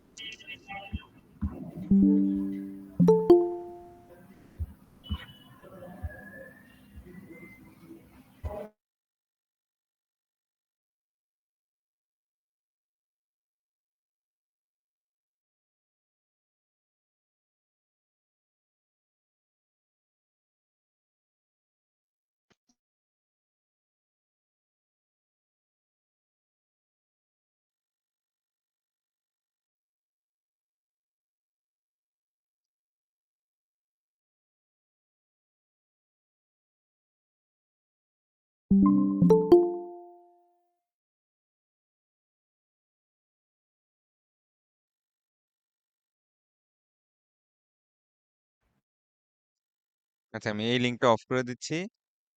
আপনারা সবাই নতুন লিঙ্কে চলে যান, যারা যারা এখনো এই ক্লাসে আছেন।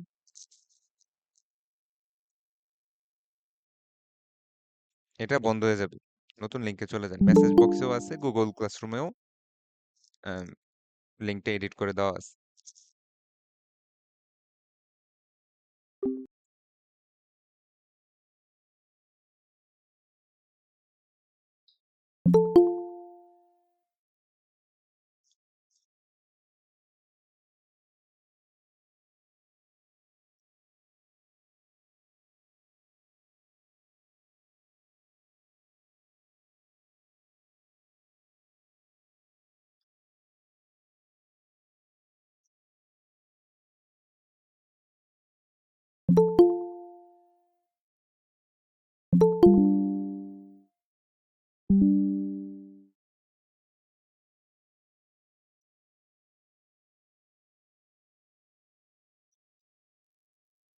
আচ্ছা, শুনতে পাচ্ছেন আমার কথা? জি স্যার, শুনতে পাচ্ছি। তো কোনো এক সময় তো মনে হয়, হ্যাঁ, এই যে এখানেই ছিল লেখা, এটা আগের কোনো ক্লাসে পড়েছিলাম। তো যাদের মনে নাই, হ্যাঁ, তাদের জন্য আরেকবার একটু রিভিউ করে দেই।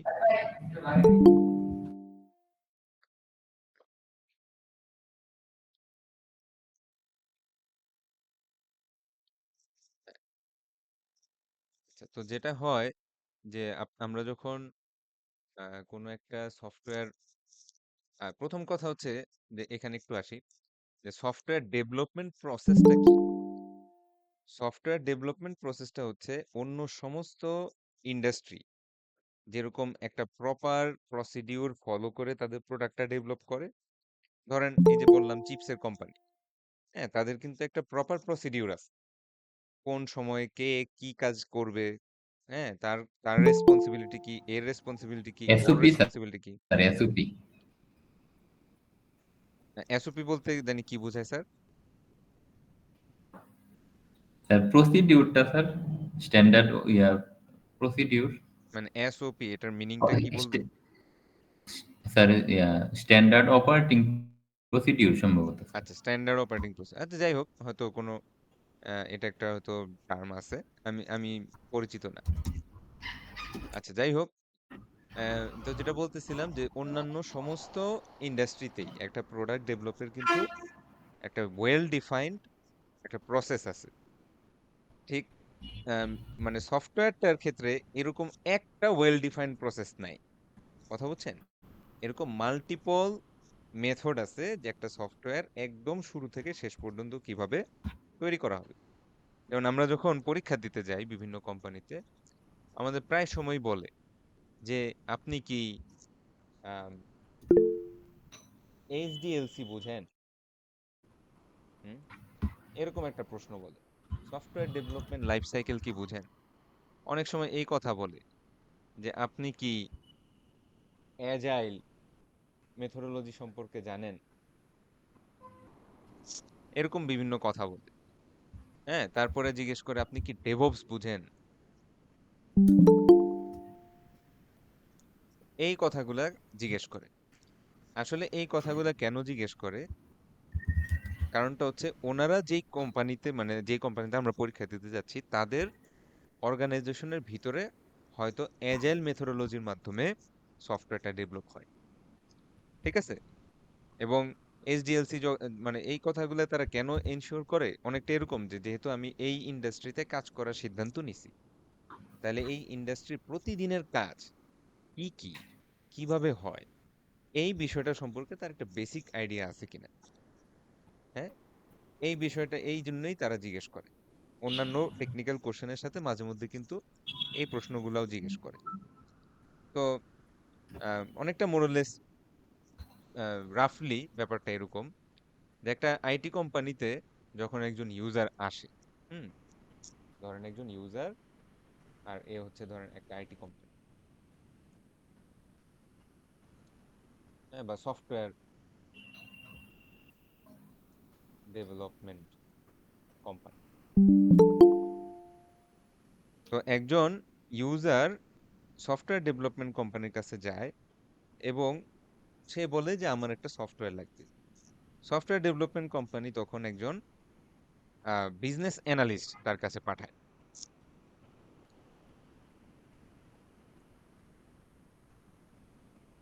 তার রিকোয়ারমেন্ট গুলা করার জন্য একজন বিজনেস অ্যানালিস্ট এই ইউজারের কাছে পাঠায়।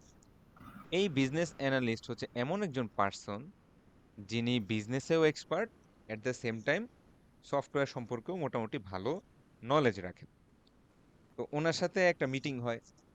হ্যাঁ, ইউজার অনেক ধরনের জিনিসই চাইতে পারে, যেমন কথার কথা আমাদের সোনারগাঁও ইউনিভার্সিটি, তারা যখন এই ইআরপিটা বানানোর জন্য আসছে, তারা বলছে যে আমাদের স্টুডেন্টদের পেমেন্ট দিলে যাতে আমরা স্টুডেন্টদের রেজিস্ট্রেশন করতে পারি, তারপরে স্টুডেন্টদের অ্যাটেন্ডেন্স যাতে অনলাইনে নেওয়া যায়, তাদের এক্সামের স্কোর যাতে স্যাররা এখান থেকেই অনলাইনে আপলোড করতে পারে, হ্যাঁ, এক্সামের স্কোর দিলেই যাতে সেটা অটোমেটিক্যালি গ্রেডে কনভার্ট হয়ে যায়।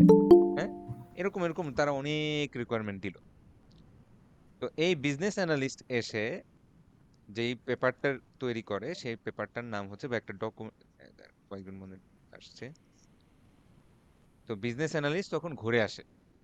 হ্যাঁ, ঘুরে আসার পরে সে একটা ডকুমেন্টেশন ক্রিয়েট করে, সেটার নাম হচ্ছে রিকোয়ারমেন্ট অ্যানালাইসিস। যে আচ্ছা, আমার ইউজারের এই এই এই এই রিকোয়ারমেন্ট আছে, বুঝতে পারছেন? আচ্ছা, জি স্যার। তো এর মধ্যে দেখা যাচ্ছে যে এই রিকোয়ারমেন্টটা আর এইটা, এই তিনটা তার ইমিডিয়েটলি দরকার, অর্থাৎ সবার আগে এই তিনটা আগে দরকার, তারপরের গুলা আস্তে আস্তে আস্তে আস্তে ডেভেলপ করলেও চলবে। চলবে। আচ্ছা, তো এই রিকোয়ারমেন্ট অ্যানালাইসিসের উপর বেস করে তখন কাজটা চলে যায় হচ্ছে একজন খুব সিনিয়র সফটওয়্যার ইঞ্জিনিয়ারের কাছে। হ্যাঁ, যাদেরকে আমরা নর্মালি বলি সফটওয়্যার আর্কিটেক্ট। আচ্ছা, সফটওয়্যার আর্কিটেক্টরা হচ্ছে এমন এক ধরনের লোক যারা এই ইন্ডাস্ট্রিতে দীর্ঘ সময় কাটায় আসছে, মনে করেন 15-20 বছর 25 বছর যাবত, হ্যাঁ, বড় বড় কোম্পানিতে তারা চাকরি করছে। হ্যাঁ, অনেক সাকসেসফুল সফটওয়্যার তারা ডেলিভার করছে, অনেক টাকা ইনকাম করে আসছে তাদের কোম্পানিগুলোর জন্য। তো এই আর্কিটেক্টরা যেটা করে যে তারা কোড করে না, তারা এই রিকোয়ারমেন্টগুলো দেখে ওভারঅল সিস্টেমটার একটা বিভিন্ন ডিজাইন ডায়াগ্রাম তৈরি করে দেয়। হুম, এরকম মানুষ আঁকে, হ্যাঁ, মানুষ একে একে এরকম এরকম বিভিন্ন ফাংশনাল রিকোয়ারমেন্টের দিকে করে। তারপরে আবার বিভিন্ন ধরনের ডায়াগ্রাম বানায়। হ্যাঁ, এরকম এরকম ডায়াগ্রাম বানায়। আচ্ছা, তো আপনারাও পড়বেন, যেমন ডায়াগ্রাম পড়ছেন না, মাইএসকিউএল আপনাদের পড়াইছে না ডায়াগ্রাম? না স্যার, এখনো হয় নাই স্যার। আচ্ছা, পড়াবে, ডিবিএমএস কোর্সে আছে, বা এই ডাটাবেস জিনিসগুলো ম্যানেজমেন্ট সফটওয়্যার শিখবো। ইঞ্জিনিয়ারিং নামে একটা কোর্স আছে, ওই কোর্সেও আসবে। আমার এই কথাগুলাই আবার রিপিট হবে। বাট এখানে হচ্ছে আমি আমি তো মূলত এথিক্সের বিষয়টা আলোচনা করতেছি। ওইখানে আলোচনা হবে টেকনিক্যাল, তার মানে হচ্ছে আপনারা যখন কোড করবেন শুধু প্রজেক্টটা বানাইলেই হবে না, এই ধরনের পেপারগুলোও আপনাদের বানায় নিয়ে আসতে হবে। ডকুমেন্টেশন। হ্যাঁ, ডকুমেন্টেশন, এরকম এরকম স্টিক ফিগার, এরকম এরকম আহ, এরকম এরকম ডায়াগ্রাম, বিভিন্ন ধরনের ফাংশনাল রিকোয়ারমেন্ট লেখা থাকে, এগুলোও আপনাদের বানিয়ে নিয়ে আসতে হবে। ওই কোর্সটাই এটা। আচ্ছা, সে যাই হোক, তো এইগুলা সে ইয়া করলো, এই জিনিসটাকে আমরা রাফলি বলি ডিজাইন। ডিজাইন স্পেসিফিকেশন,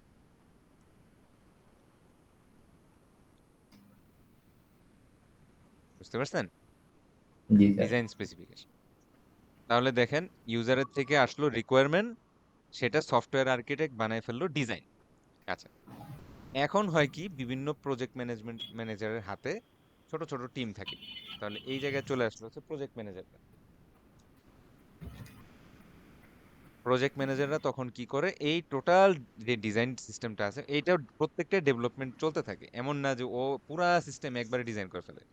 ওই যে বললাম, মোস্ট ইম্পর্টেন্ট ফিচার এই কয়টা, কারণ এইটারই 4-5টা ডেটাবেস ডিজাইন করে দিল, অথবা ক্লাস ডায়াগ্রাম গুলা ডিজাইন করে দিল। তো ডায়াগ্রাম গুলা এরকম যে ওই ডায়াগ্রামটা চোখে দেখলে মানে কোডাররা খুব ইজিলি ট্রান্সলেট করে ফেলতে পারে কোডে। তো কোডাররা মনে করেন বসে আছে এক একজন প্রজেক্ট ম্যানেজারের আন্ডারে, এখানে মনে করেন 6জন কোডার, এখানে ধরেন 5জন কোডার, এখানে ধরেন 5জন কোডার বসে আছে। হ্যাঁ, এরা একটা রুমে, এরা একটা রুমে, এরা একটা রুম। তো তারা কি করে, তারা নিজেদের ভিতরে ভিতরে কোড করা শুরু করে, এবং কোড করে এগুলাকে ভার্সন কন্ট্রোল করে, গিটহাব বা এই ধরনের বিভিন্ন টুলস এর মাধ্যমে ভার্সন কন্ট্রোল করে। আর প্রজেক্ট ম্যানেজারও বিভিন্ন অ্যাপস ইউজ করে। হ্যাঁ, আপনারা দেখবেন যে ক্লিক আপ, তারপরে জিরা, এগুলা কি প্রজেক্ট ম্যানেজমেন্ট অ্যাপ? কিছুই না, খালি হচ্ছে হিসাব রাখা, প্রতিদিন কতটুকু কাজ হচ্ছে, কত ঘন্টা কাজ হয়েছে, কে কার রেসপন্সিবিলিটি সঠিকভাবে পূরণ করলো কিনা। হ্যাঁ, একটা টার্গেট ফিল আপ হইলো কিনা, যদি ফিল আপ না হয় তাহলে সামনের সপ্তাহে একটা প্রেসার দেওয়া। তো আমরা যেমন অ্যাজাইল মেথোডোলজিতে আমরা এটাকে বলি হচ্ছে স্প্রিন্ট। অর্থাৎ পুরা একটা ছোট ফিচারকে আমরা বেশ কতগুলো ছোট ছোট স্প্রিন্টে ভাগ করি। এক একটা স্প্রিন্ট মনে করেন 1 উইক বা 1 উইকেরও কম হয়। এই 1 উইকের ভিতরে আমরা একটা টোটাল ফিচারের এই অংশটুকু ধরেন 20% শেষ করব, এরকম এরকম একটা ইয়ে থাকে। তো আমি ওভারঅল এই পুরা কাজটাকে আমি সংক্ষেপে কোডিং বলতেছি। সংক্ষেপে কি বলতেছি? কোডিং। এখানে তো অনেক কিছু হচ্ছে, তাহলে ডিজাইন থেকে কি হচ্ছে, কোডিং এ কোডিং। আসতেছে।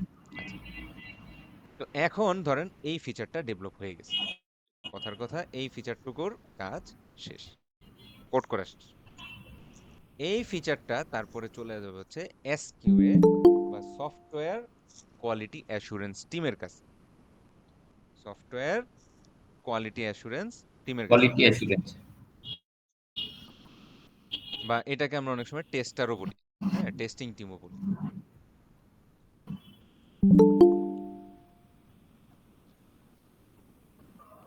হ্যাঁ, তাহলে এই সফটওয়্যার কোয়ালিটি অ্যাসুরেন্স টিমরা কি করে, মূলত এই যে কোডটা লেখা হয়েছে এই কোডটার উপর বিভিন্ন ধরনের টেস্টিং চালায়। ঠিক আছে, যেমন মনে করেন যে আমার টোটাল ফিচারটা যদি এতটুকু হয়, এই টোটাল ফিচারটার মধ্যে যদি ছোট ছোট কিছু সাব রুটিন থাকে, হ্যাঁ, তাহলে তারা ফার্স্টে চেক করে হচ্ছে যে এই এই সাব রুটিনটার মধ্যে কোনো ইরর বা বাগস আছে কিনা, এটার মধ্যে কোনো ইরর বা বাগস আছে কিনা, এটার মধ্যে কোনো ইরর বা বাগস আছে কিনা।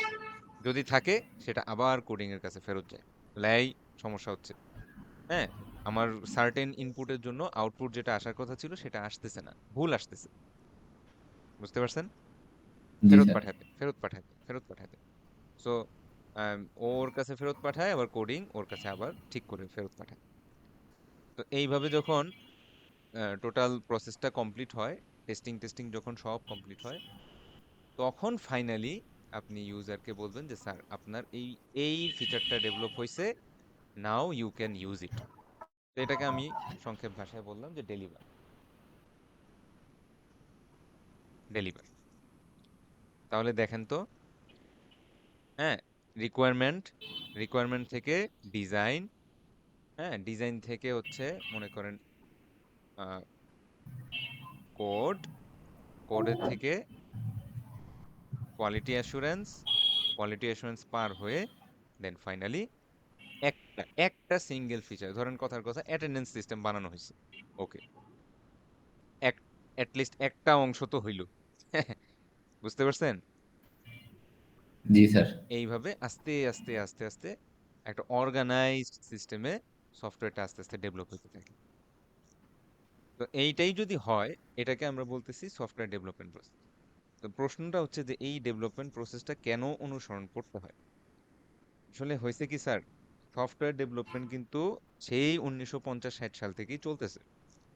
হ্যাঁ, সেই সময় দেখা যেত যে নাসার যেই স্পেসশিপ প্রোগ্রাম, ওর জন্য স্পেসিফিক্যালি সফটওয়্যার লেখা হইতো। তারপরে আসলো হচ্ছে বিজনেস সফটওয়্যার গুলা লেখা। এই যে এক্সেল, ওয়ার্ড প্রসেসর, এদের জন্য সফটওয়্যার লেখা শুরু হলো। অপারেটিং সিস্টেম গুলোর জন্য সফটওয়্যার লেখা শুরু হলো, অর্থাৎ হার্ডওয়্যারের জন্য সফটওয়্যার লেখা শুরু হলো। এখন দেখেন, এখন আমরা এন্টারটেইনমেন্টের জন্য সফটওয়্যার লিখি, আমরা প্রোডাক্ট বিক্রি করার জন্য সফটওয়্যার লিখি। তো সফটওয়্যার ডেভেলপমেন্ট যেহেতু এত বছর চলে আসছে, এত বছরে অনেক ভুল হয়েছে, বুঝতে পারছেন? অনেক ভুল ডিসিশন নিছে বড় বড় সফটওয়্যার ইঞ্জিনিয়াররা, বড় বড় কোম্পানিরা। সেই ভুল থেকে শিক্ষা নিয়ে এই রকম বিভিন্ন প্রসেস তারা দাঁড় করছে, যে এই প্রসেসে তুমি যদি হাঁটো, নর্মালি এই একটা প্রোগ্রাম যখন আউটপুট হিসাবে আসবে, সেটার কোয়ালিটিটা হাই থাকবে। আমার কথা কি বুঝছেন? জি স্যার। হ্যাঁ, তার মানে হচ্ছে যে আমি যদি একটা সার্টেন, ধরেন অ্যাজাইলি যে একমাত্র মেথোডোলজি তা না কিন্তু। হ্যাঁ, এসডিএলসি যদি আপনারা কখনো পড়েন বা সফটওয়্যার ইঞ্জিনিয়ারিং কোর্সটা যখন পড়বেন, দেখবেন অনেক ধরনের ডেভেলপমেন্ট লাইফ সাইকেল আছে। তো এজাইলটা বাংলাদেশে বেশি পপুলার, যেমন এখন বর্তমানে ডেভঅপস পপুলার। হ্যাঁ, ডেভঅপস এর সিস্টেমটা একটু আলাদা, বাট কাছাকাছি। তো আহ, যেটা বলতেছিলাম যে তাহলে সফটওয়্যার ডেভেলপমেন্ট প্রসেসটা কেন ফলো করতে হয়, যে এটা যদি ফলো করি, আমার প্রোগ্রামটা ছোট হোক বা বড় হোক, বানাইতে 1 বছর লাগুক কি 10 বছর লাগুক, হ্যাঁ, 50,000 টাকার প্রোগ্রাম হোক কি 5 লক্ষ টাকার প্রোগ্রাম হোক, এটা হাই কোয়ালিটি হওয়ার প্রবাবিলিটি বেশি। এটার মধ্যে ডিফেক্টেড কোড ঢোকার সম্ভাবনা কম। বুঝতে পারছেন আমার কথাটা? হ্যালো? জি স্যার, আছি স্যার আমরা। হ্যাঁ, হ্যাঁ, ঠিক আছে। আচ্ছা, তো এখানে ওই যে এখানেও কিছু প্রসেস দেখাচ্ছে: ইনভেস্টিগেশন, অ্যানালাইসিস, ডিজাইন, ডেভেলপ। অনেকটা মোরলেস আমি যা বলছি তাই। হ্যাঁ, টেস্ট এবং ফাইনালি অপারেশন। আমি এটাকে ডেলিভার, অনেকে ডেপ্লয় বলে, এক একজন এক একটা নাম দেয়। সমস্যা নেই, রাফলি আমি যেটা বলছি মোটামুটি সেরকমই হয়। এই সফটওয়্যার ইঞ্জিনিয়ার স্যার কে আছেন, মাহফুজ স্যার? মোটামুটি এরকমই না? আচ্ছা, উনি মনে হয় কোনো কাজে বিজি।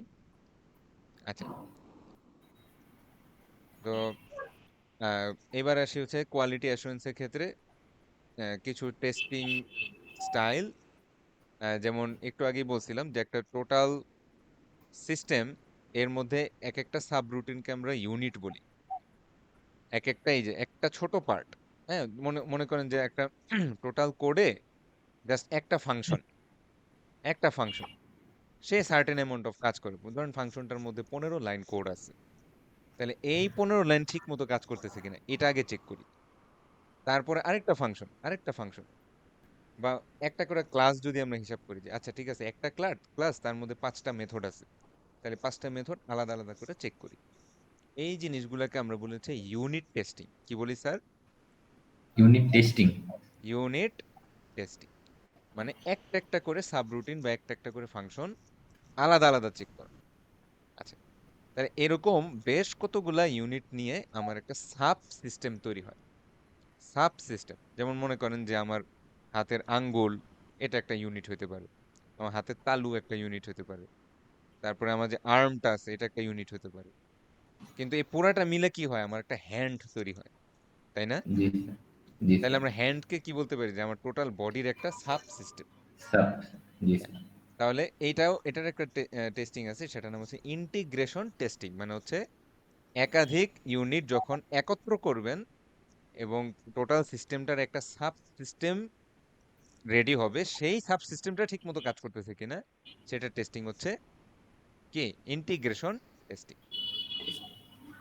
তাহলে সিস্টেম টেস্টিং কি জিনিস? খুবই স্বাভাবিক। ওই যে যতগুলা সাব সিস্টেম হয়েছে, হাতগুলা জোড়া লাগাও, পা জোড়া লাগাও, চোখ জোড়া লাগাও, আলাদা আলাদা সিস্টেম গুলা জোড়া লাগাও। এবার ওভারঅল সিস্টেমটার হেলথ হেলথ চেক করো, কোনো এরর আছে কিনা, কোনো বাগ আছে কিনা, কোনো নন সিকিউরিটি কনসার্ন আছে কিনা। এই জিনিসগুলোর জন্য মানে এই জিনিসগুলো চেক করো। তাহলে এটার নাম হচ্ছে system testing. System testing. Testing. আচ্ছা, দেন করা হয় কি, এটার একটা বেটা ভার্সন রিলিজ দেয়। হ্যাঁ, দেখবেন যে গেমস টেমস এগুলো কিন্তু প্রথমেই বাজারে ছাড়ে না। ফার্স্টে কি করে বিভিন্ন, হ্যাঁ, আগের এই সিমিলার গেম যারা খেলে, গেমার বা স্ট্রিমার, হ্যাঁ, তাদেরকে আগে দেয়, বলে তোমরা একটু খেলে দেখো। ওরা তখন কিন্তু কিছু ভাইটাল ভুল ধরে দেয়, যে না না আপনার গেমসে তো এই প্রবলেমটা আছে, এখানে অ্যানিমেশন ভুল আছে, এখানে মেকানিক্সের সমস্যা আছে, এগুলো ঠিকঠাক করেন। হ্যাঁ, কিংবা ধরেন আমাদের এই যে উইন্ডোজ 11 যে অপারেটিং সিস্টেম, এটা একটা বেটা ভার্সন কিন্তু আরো বছর দুয়েক আগে থেকে অ্যাভেলেবল ছিল। তো এরা কি করে, এরা হচ্ছে সফটওয়্যারটা ডেভেলপমেন্টে হেল্প করে। হ্যাঁ, ওরাও ডেভেলপমেন্টে হেল্প করে। বুঝতে পারছেন? জি স্যার। স্যার তাহলে আগে বেটা ভার্সনটা বের করে তারপরে হ্যাঁ, স্টেবল ভার্সন বের তারপরে করে যখন স্টেবল একটা ভার্সন আসে, এরপরে কমার্শিয়ালি রিলিজ দেয়, রিলিজ যাতে করে। জি সবাই মিলে ইউজ করতে। মানে বেসিক্যালি কমার্শিয়াল ভার্সনটাতে তো আমার ইনকাম অপরচুনিটি আছে। জি স্যার। আচ্ছা, এইবার আসেন হচ্ছে মেইন কথায়, যে এথিক্যাল ইস্যু এই সফটওয়্যার ডেভেলপমেন্টে কোথায় আছে। মোটামুটি আলোচনা থেকে কিন্তু বুঝাই যাচ্ছে যে আমরা কোয়ালিটি অ্যাসুরেন্সটা একটা এথিক্যাল ইস্যু। ঠিক আছে? যারা জি স্যার। সফটওয়্যার ইন্ডাস্ট্রিতে অলরেডি কাজ করছেন তারা খুব ভালো মতোই জানেন যে আসলে একটা সফটওয়্যার যখন বানানো হয়, সেই সফটওয়্যারের মোরলেস কাজ আগে করতে হয়, পয়সা পরে আসে। বুঝতে পারছেন? জি একটা স্যার। সফটওয়্যার যখন ডেভেলপ করা হয়, অধিকাংশ ক্ষেত্রেই। স্যার হ্যাঁ, স্যার রাজু আমি বলি। প্রিভিয়াস মানে অংশ থেকে একটা কোশ্চেন ছিল যে ইউনিট টেস্টিংটা এটা কি স্যার একই ক্লাসের সব কোডগুলো মিলে হয় নাকি না ভিন্ন ভিন্ন ক্লাসের কোড এখানে থাকতে পারে? না না, ভিন্ন ক্লাস না, একই ক্লাসের ভিতরে অনেকগুলো মেথড থাকতে পারে না স্যার? জি স্যার। প্রতিটা মেথড আলাদা ইউনিট হিসেবে চিন্তা করুন। ও বুঝতে বুঝতে পারছি পারছেন? স্যার।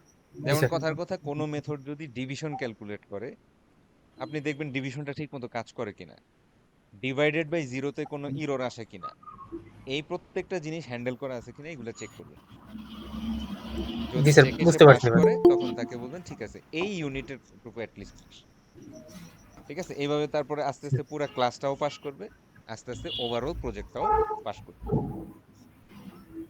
বুঝতে পারছেন? আচ্ছা, জি স্যার বুঝতে পারছি স্যার। তো এগুলা সফটওয়্যার ইঞ্জিনিয়ারিং আরো পড়াবে, আরো ভালো ভালো স্যাররা হয়তো কোনো ভালো কোনো একজন সফটওয়্যার ইঞ্জিনিয়ার এসে আপনাদের এগুলো পড়াবে। তো আম, এবার চলে আসি হচ্ছে safety critical system. Safety critical system হচ্ছে এমন কিছু সিস্টেম যেটার কারণে মানুষ, যেটার মধ্যে কোনো ইরোর ইরোর বা বাগস যদি থাকে, তাহলে মানুষের ইনজুরি কিংবা মৃত্যুর সম্ভাবনা আছে। মানুষের ইনজুরি কিংবা মৃত্যুর সম্ভাবনা আছে। কিছু উদাহরণ এখানে দেওয়া, যেমন অটোমোবিলসের অ্যান্টি লক ব্রেক, যেটাকে আমরা এবিএস বলি অনেক সময়। জি হ্যাঁ, স্যার। আপনারা বাইক চালান কেউ? স্যার অনেকেই চালাই স্যার। হ্যাঁ, ওই যে এবিএস ব্রেকটা আছে না জি স্যার। আপনাদের? আচ্ছা, এখন বলেন তো স্যার, যে এবিএস ব্রেকের যে সিস্টেমটা, সেটা কিন্তু জি একটা স্যার। সেন্সর দ্বারা কন্ট্রোল করা হয়, এবং ভিতরে একটা এমবেডেড সফটওয়্যার আপনার এই ব্রেকিং রেশিওটা কন্ট্রোল করে। জি তো স্যার। এখন বাইক বা গাড়ি চালানোর ক্ষেত্রে যেটা হয়, মাসেল মেমোরিতে আমরা কাজ করি। বুঝতে জি পারছেন? স্যার। আপনার একটা ফিলিংস আছে যে আমি যদি জি স্যার। এইটুকু মাসেল মুভ করি, তাহলে আমার গাড়িটা এইটুকু ব্রেক হওয়ার কথা। জি স্যার। যদি এই ক্যালকুলেশনে একটু এদিক ওদিক হয়, তাহলে কি হয় স্যার? অ্যাক্সিডেন্ট হয়ে যায়। হ্যাঁ, আর চিন্তা করেন তো, হ্যাঁ। সফটওয়্যার রিলেটেড কোনো ইস্যুর কারণে, বা এই সেন্সর থেকে ডাটাটা প্রপারলি হার্ডওয়্যারের মানে হার্ডওয়্যারটাকে কন্ট্রোল করে সফটওয়্যার, সফটওয়্যারের রিলেটেড কোনো ইস্যুর কারণে, ধরেন জাস্ট ইন কেস 100 কিলোমিটার/আওয়ারে ছিলেন, ওই সময় ব্রেকটা কাজ করলো না, বা ব্রেকটা আনএক্সপেক্টেডলি কাজ করলো, কি হবে? একটা দুর্ঘটনা মারাত্মক। ইনজুরি কিংবা একটা মৃত্যুর সম্ভাবনা থাকে না? জি স্যার। হুম। তারপরে এই যে আমরা ধরেন লিফটে উঠানামা করি, লিফটের জন্য যে সফটওয়্যারটা লেখা হয়েছে কত গুরুত্বপূর্ণ একটা বিষয়। কিংবা মনে করেন যে এয়ার ট্রাফিক কন্ট্রোল, এটিসি বলি আমরা, এয়ার ট্রাফিক কন্ট্রোল যে সিস্টেমটা, যেই সিস্টেমটার মাধ্যমে একটা প্লেনের ল্যাটিটিউড, লংগিটিউড এবং অল্টিটিউড এগুলো সব ক্যালকুলেট করা হয়। তাকে কন্টিনিউয়াসলি জি স্যার। গাইড করা হয় যাতে সে এক দেশ থেকে আরেক দেশে পৌঁছাতে পারে। তো এইগুলা যদি ফেল করে, এগুলোর জন্য যে সফটওয়্যার থাকে সেখানে যদি সামান্য একটু এরর থাকে, তাইলে কিন্তু সর্বনাশ। হ্যাঁ, জি স্যার। বুঝতে পারছেন? বা একটু আগে মেডিকেল ডিভাইসের কথা বলছি, তার মানে হচ্ছে কিছু ক্রিটিক্যাল সিস্টেম আছে, যেই ক্রিটিক্যাল সিস্টেমগুলোর সফটওয়্যারে মানে 1%, 0.5%, 0.1% ভুলও অ্যাপ্রিসিয়েটেবল না। বুঝতে পারছেন? যেমন এই যে জি স্যার। এখানে বিভিন্ন জায়গায় নিউক্লিয়ার বোমা বা নিউক্লিয়ার রিয়েক্টর এগুলার কন্ট্রোল যেই কম্পিউটারগুলা করে, সেগুলা যে সফটওয়্যারগুলা, সেগুলার কথা বলা আছে। সেগুলো খুবই ডেঞ্জারাস। ব্যাপারটা হচ্ছে একটু ইয়াতে আসি, যে ক্রিটিক্যাল সিস্টেম, এই ক্রিটিক্যাল সিস্টেমের কিছু প্রবলেমস বা এথিক্যাল প্রবলেমস থাকে। হুম, কিরকম এথিক্যাল প্রবলেমস আছে আমরা একটা একটা করে একটু দেখি। আচ্ছা, একটা এথিক্যাল প্রবলেম হতে পারে, যেহেতু এটার মধ্যে একটুও ভুল করা যাবে না, তাহলে স্বাভাবিকভাবেই এটার কিউএটা অনেক টাইম নিবে। হুম, জি sir. QA time is very high. আর স্বাভাবিকভাবেই এটার যে টোটাল ডেভেলপমেন্ট, মানে আমরা টিপিক্যাল যে ডেভেলপমেন্ট প্রসেস, আমি এখানে আপনাদের যেটা আলোচনা করছি, এই হ্যাঁ। টিপিক্যাল ডেভেলপমেন্ট প্রসেস এইটা সফটওয়্যারের মানে যেটা সেফটি, সেটা কিন্তু সিকিউর করতে পারে না। কথা বুঝছেন? এই টিপিক্যাল ওয়েতে জি হাঁটলে স্যার। হবে না, আপনাকে অনেক বেশি থরো হইতে হবে, চেক করে আবার রিচেক করতে হবে। কথা বুঝছেন? যার কারণে যেটা জি হয়, স্যার। এই ধরনের প্রসেস ডেভেলপমেন্টে অনেক সময় এবং সময় টাকা, বেশি লাগে। কস্ট অ্যান্ড টাইম, তাই। অনেক সময় এবং টাকা লেগে যায়। আর সফটওয়্যার ক্ষেত্রে আগেই বলছি যে সফটওয়্যার ক্ষেত্রে অনেক ক্ষেত্রে আপফ্রন্ট খরচ করা লাগে, টাকা পরে আসে। তা বুঝতে পারছেন? সফটওয়্যার জি ক্ষেত্রে স্যার। অনেক ক্ষেত্রে কোম্পানিগুলো আগে খরচ করে পরে আস্তে আস্তে বিক্রি করলে টাকা পায়। কারণ একটা মনে করেন একটা এটিসি কন্ট্রোল মানে এয়ার ট্রাফিক কন্ট্রোলার বানাচ্ছেন, তো বিলিয়ন ডলারের কাজ। এই বিলিয়ন ডলারের কাজ করার আগে আপনার নিজের মিলিয়ন ডলার খরচ করতে হবে। পরে কারো কাছে যদি এফিসিয়েন্সি প্রুফ করতে পারেন, সেফটি প্রুফ করতে পারেন, তখন দেখা যাবে যে বিশ্বের সমস্ত বড় বড় দেশগুলো আপনার এই প্রোডাক্টটা কিনবে। আচ্ছা, তারপরে আর কি কি প্রবলেম থাকতে পারে দেখি। যে এখানে একটা কথা বলা আছে, আরেকটা কথা বলা আছে, সেটা হচ্ছে যে রিডান্ডেন্সি।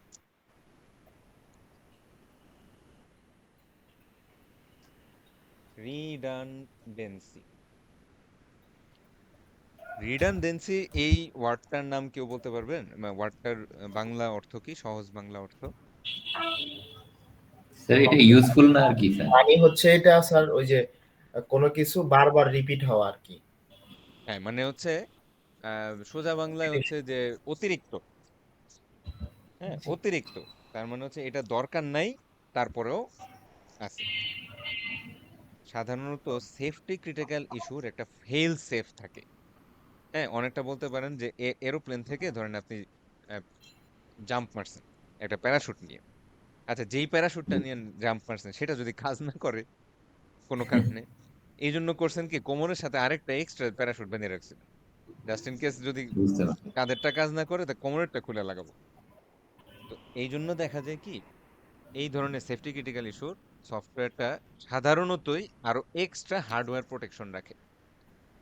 একই কাজ করার জন্য দুই ধরনের সিস্টেম থাকে, যেমন এয়ার ট্রাফিক কন্ট্রোল যদি কোনো কারণে কাজ না করে, কোনো নেটওয়ার্ক ইস্যু হয়, এনিথিং, তারপরেও ওটার মধ্যে একটা ফেল সেফ অপশন থাকে, যেটার মধ্যে যেটা ইউজ করে পাইলটরা ম্যানুয়ালি তখন প্লেনটা চালায়, কোনোভাবে ক্র্যাশ ল্যান্ডিং বা কোনো কাছাকাছি কোনো একটা এয়ারপোর্টে নামায় দিতে পারে প্লেনটা। বুঝতে পারছেন? অর্থাৎ জি স্যার।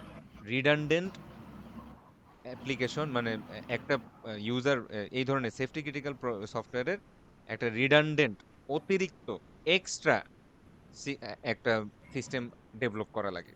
শুধু মেইন সিস্টেম ডেভেলপ করলেই হয় না, তার সাথে একটা ফেল সেফ সিস্টেমও ডেভেলপ করা লাগে। তার স্বাভাবিকভাবে একাধিক সিস্টেম ডেভেলপ করতে আমার সময় এবং টাকা বেশি লাগবে।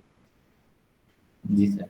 হ্যাঁ, তো এখন এই টাকা কে খরচ করবে? এই টাকাটা খরচ করে কিনা কোম্পানিগুলো আদৌ যারা সেফটি সিকিউর বানায়?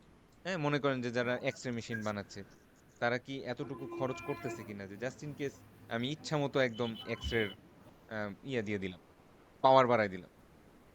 হ্যাঁ, এটা কি করা যায় কিনা এরকম একটা বিষয় থাকে। ভার্সন প্রোগ্রামিং অতটা গুরুত্বপূর্ণ না। দেন যেটা আছে সেটা হচ্ছে রিলায়েবিলিটি, রিস্ক ম্যানেজমেন্ট, এগুলা এত দরকার নাই। আচ্ছা, অপারেটরের ক্ষেত্রেও এটা একটু মনে রাখতে হবে যে আপনারা যখন কোনো ক্রিটিক্যাল কোনো সফটওয়্যার ডেভেলপ করবেন, সব সময় মনে রাখবেন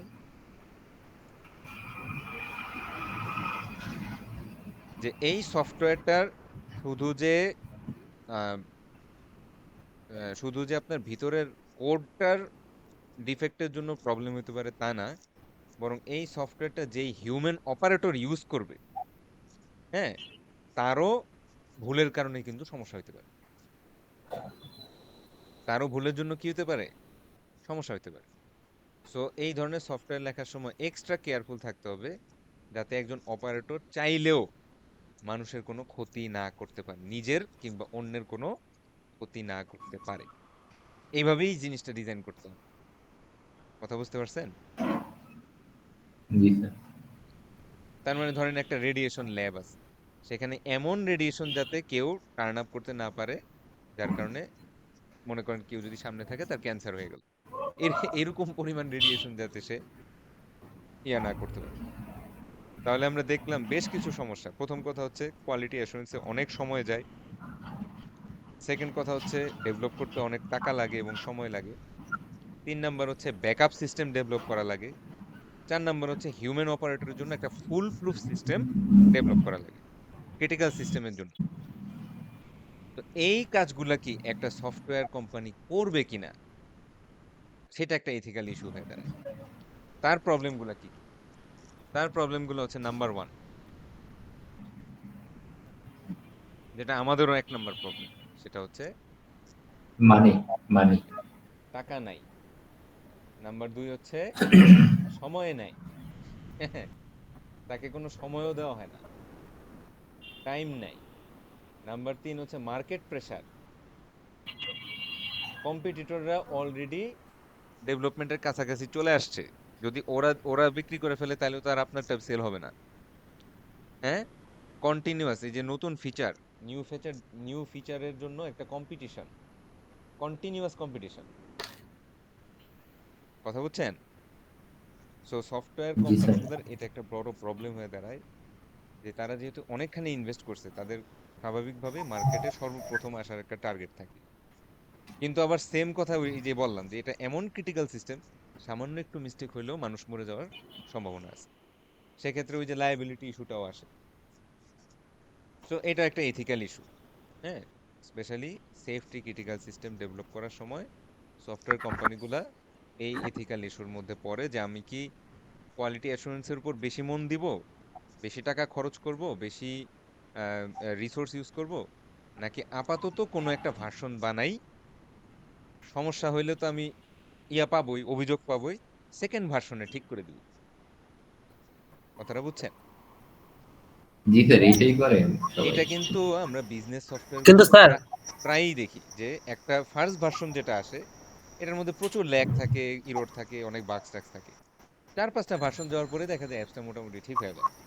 এরকম আমরা দেখি না? কিন্তু চিন্তা করেন জি স্যার। সেফটি ক্রিটিক্যাল ইস্যু, তার মানে হচ্ছে কি যখন কোনো সামান্য ইরোর হবে, মনে করেন যে তার মানে আপনার air traffic control system use করে 4-5টা অ্যাক্সিডেন্টে হাজারখানেক লোক মারা গেল, এরপরে ঠিক হইলো। সব জায়গায় তো এরকম জিনিস করতে পারবে না। এইটাই। সো এইখানে একটা এথিক্যাল ইস্যু দাঁড়ায় যায়, ডেভেলপারের ক্ষেত্রেও দাঁড়ায় যায়, যারা আইটি কোম্পানির মালিক বা প্রজেক্ট ম্যানেজার তাদের ক্ষেত্রেও বিষয়টা দাঁড়ায় যায় যে আমি কি আমার যেহেতু টাকা নাই, সময় নাই, এদিকে মার্কেট কম্পিটিশন আছে, তারপরে এমনও আছে যেমন ধরেন আপনার কোম্পানি, অনেক বড় কোম্পানিগুলো পাবলিক কোম্পানি থাকে, তো তো তাদের স্টকে শেয়ার মার্কেটে মানুষজন ইনভেস্ট করে তাদের অলরেডি টাকা দিয়ে দিছে। এখন যদি তারা সেই পরিমাণ প্রফিট জেনারেট না করতে পারে, তাদের কিন্তু শেয়ারের ভ্যালু কমে যাবে। শেয়ারের ভ্যালু কমে গেলে আস্তেই করে আপনার চাকরি চলে যাবে। কথা বুঝছেন? জি স্যার। হ্যাঁ। সো এই বিষয়গুলো হচ্ছে আমাদের সফটওয়্যার ডেভেলপমেন্টের রিলেটেড বিভিন্ন এথিক্যাল ইস্যু। ওভারঅল সারমর্ম একটু একটু সাইলেন্ট। কাউসার ভাই একটু ইয়ে করেন, মিউট করেন কাউসার ভাই। সমস্যা নেই, আমি করে দিছি। তাহলে ওভারঅল আমরা দেখলাম যে আমাদেরকে হাই কোয়ালিটি সফটওয়্যার ডেভেলপমেন্টের জন্য সফটওয়্যার ডেভেলপমেন্ট প্রসেসগুলো ফলো করতে হয়, বিভিন্ন মেথোডোলজি আছে, এগুলো ফলো করতে হয়, তাহলে আমরা হাই কোয়ালিটি ডেভেলপমেন্ট করতে পারবো। আর সেফটি ক্রিটিক্যাল ইস্যুর ক্ষেত্রে দেখা যাচ্ছে এটাও যে মেনটেন করলে যে 100% শিওর থাকবো যে না একটা ভালো হাইয়েস্ট কোয়ালিটি প্রোডাক্ট আসবে, এমন কোনো গ্যারান্টি নাই। বরং সেক্ষেত্রে এক্সট্রা এফোর্ট দেওয়া লাগে। কিন্তু আবার ওই দিক থেকে এক্সট্রা এফোর্ট দেওয়ার জন্য যে টাইম এবং মানিটা প্রয়োজন, সেটা অনেক ক্ষেত্রে অ্যাভেলেবল নাও থাকতে পারে। একটা ইথিক্যাল ডিলেমা জি আছে। স্যার। কথা বুঝছেন? জি স্যার। তো আজকে এতটুকুই। কুইজ বা কি হবে এই বিষয়ে আমি একটু ডিসিশন নিব, আগে একটু আপনাদের ফাইনাল পরীক্ষার জন্য প্রশ্নটা একটু সাজাই নেই। তাহলে আমি ওইভাবেই আপনাদেরকে, অনলাইনেই তো কুইজ হবে আগের মতোই, অনলাইনে কুইজ জমা দিবেন, ঠিক আছে? আচ্ছা ঠিক আছে স্যার। আর কি পড়তে হবে না পড়তে হবে এটা নিয়ে আমরা নেক্সট উইক বা এরও পরে আলোচনা করব। আজকে কোন আর আচ্ছা ঠিক কোশ্চেন আছে। আছে? না sir. A standard operating procedure is a set of step-by-step process instructions for performing a routine activity. SOP should be followed the same way every time to guarantee that the organization remains consistent and in compliance with industry regulations and registrations. হ্যাঁ, ঠিকই আছে। তো এরকমই আমরা দেখা যাচ্ছে যে একটা স্ট্যান্ডার্ড ফলো করি, এক এক কোম্পানি এক এক ধরনের স্টাইলে চলে, কিন্তু ওভারঅল মেথোডোলজিটা কাছাকাছি সেম। আচ্ছা, G S K sir. Munna sir বলেন, কি বলবেন? স্যার বলছিলাম যে অ্যাসাইনমেন্টটা দেওয়া হয়েছে, এটা মানে কয়টা রেফারেন্স দিব স্যার? আপনি দেন না, আপনি লিখতে লিখতে দেখবেন যে 8-10টা রেফারেন্স হবেই, 10টার মতো দেন। আর বুঝছেন? হচ্ছে যে রেফারেন্স যে টপিক গুলো নিচ্ছি ওগুলা কি প্যারাফ্রেজ করে দেব নাকি আসলে হ্যাঁ হ্যাঁ, যেটা হুবহু না হুবহু লিখলে হইল না তো। হুবহু লিখলে হইলো কি আপনার অরিজিনাল ওয়ার্কটা হইল প্লেজারিজম না। থাকবে। হ্যাঁ, প্লেজারিজম থাকবে প্লাস অরিজিনাল ওয়ার্কটা হইল না। বরং আপনি যেটা করবেন সেটা হচ্ছে আমি আমি প্যারাফ্রেজিং টেকনিকটা বলছিলাম না, যে ফার্স্টে হচ্ছে একটা কিছু পড়লেন, হ্যাঁ একটা রিডিং পড়লেন, ঠিক আছে? রিডিংটা পড়ার পর এখান থেকে কিছু কি পয়েন্টস বের করবেন, কি পয়েন্টস বের করবেন। আর এই কি বুঝতে পয়েন্টস গুলা পারছি। খাতায় লিখে রাখবেন।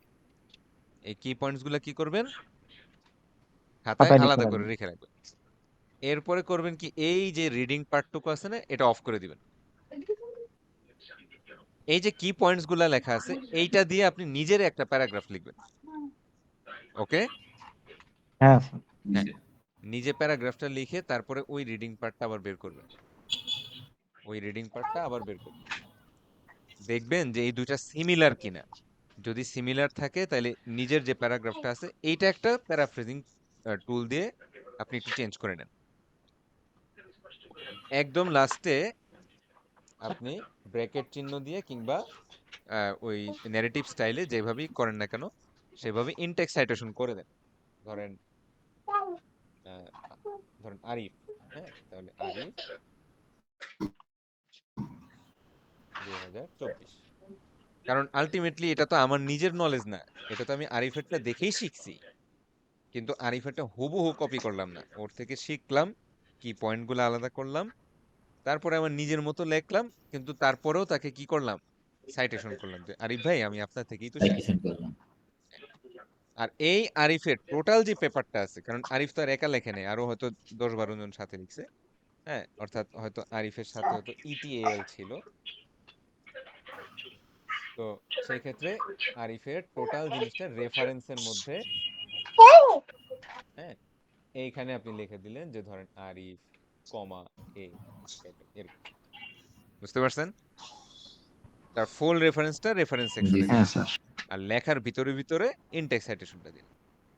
এই প্র্যাকটিসটাই ছোট আকারে করার জন্যই আমি জিনিসটা মাত্র 300 ওয়ার্ডে দিছি। এত ছোট অ্যাসাইনমেন্ট মনে হয় না কেউ দেয়। কেউ দেয় এত ছোট অ্যাসাইনমেন্ট লেখার ক্ষেত্রে? না স্যার। না স্যার। কিন্তু আমি স্যার ইচ্ছা স্যার এই করেই দিছি। 300 ওয়ার্ডের কোটেশনের মধ্যে ক্ষেত্রে স্যার তো আপনি প্যারাফ্রেজিং প্রয়োজন নাই স্যার। স্যার প্রেজেন্টটা নিবেন প্রেজেন্টটা হ্যাঁ, নেবে প্রেজেন্টটা নেবে প্রেজেন্টটা দিই। স্যার মানে কোটেশনের কোশ্চেন ক্ষেত্রে তো প্যারাফ্রেজিং এর প্রয়োজন নাই। না, কোটেশন যদি যদি ডাইরেক্ট দেই কোটেশন দেন তাহলে ডাবল কোটেশন চিহ্নের ভিতরে লিখবেন এবং ডাবল কোটেশন চিহ্নের ভিতরে লেখার পরে ওই যে সেম ইনটেক্স সাইটেশন করবেন, ফুল রেফারেন্স দিবেন। তবে জি স্যার। কোটেশন অ্যাভয়েড করাই ভালো। আচ্ছা, আমি নামটা ডাকতেছি, ওকে একটু প্রেজেন্ট দেন। সাজিদুল হক আফ্রিদি, মুকসিত আহমেদ জি স্যার আছে। আছেন, মহিউদ্দিন আহমেদ আছেন। আচ্ছা, S M Tanvir Hossain. Sir উনি আজকে একটু অ্যাক্সিডেন্ট করছে তো বলছে আপনাকে জানানোর জন্য ও আর কি। আচ্ছা, ঠিক আছে ঠিক আছে। আরিফ হোসেন। উনি হসপিটালে গেছেন স্যার, উনি একটু ইয়েস হসপিটালে স্যার। গেছেন। আরিফ হোসেন আছেন? Yes sir. Bandhan Kumar Saha,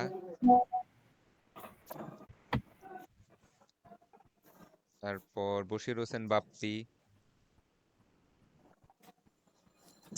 Mirajul Islam, Jihadul Haque, yes sir. Murad Hossain, Sabiha Khatun,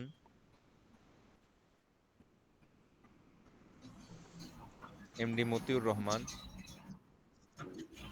sir. Kabir Hasan Rizon, yes sir. Rohan Bakhtiar, Mirza Sohanur Rahman Sohan, Fatema Akter,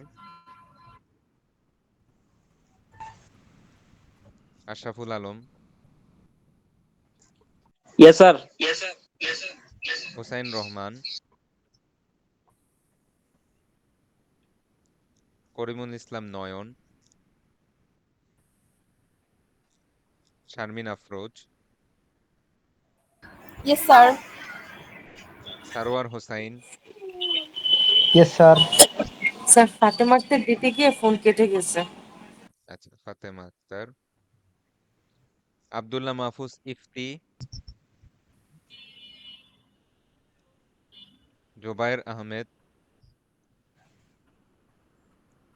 Minhajul ইসলাম, কি ব্যাপার, রাকিবুল ইসলাম।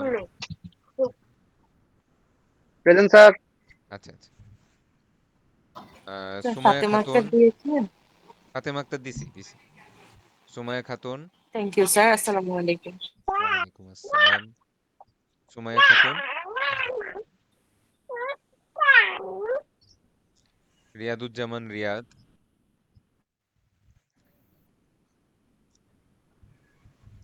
মোসাম্মদ সিরাজুম মনিরা। Yes sir. ও, রিয়াদুজ্জামান আছেন। সিরাজুম মনিরা, লিজা আক্তার, এমদাদুল হক,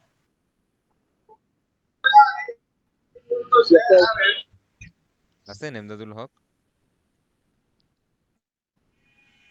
তারেক মাহমুদ আছেন। আচ্ছা, তারেক মাহমুদ,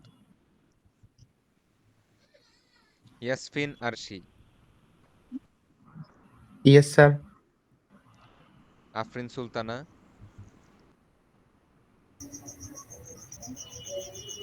রাজু আহমেদ খান, প্রেজেন্ট স্যার। ইশরাত জাহান সাথী,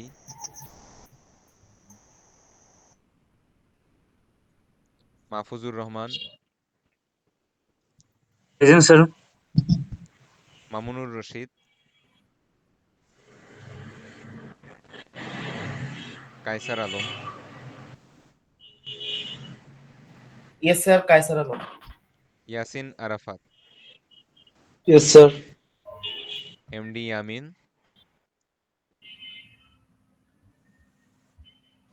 Tajrian Chowdhury, Maria Akter, Yes, sir. Razia Sultana, Yes, sir. Shahadat Hossain Sujon, Yes, sir. Rahat Ulfat Nayan, Yes, sir. Samania জান্নাতি,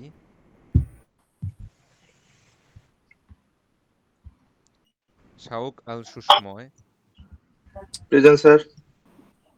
হুজ্জাতুল ইসলাম Taha, Yes, sir. Mosammat Asma Akter, Yes, sir. Mosammat Rifa Sanjida Anika, Present, sir.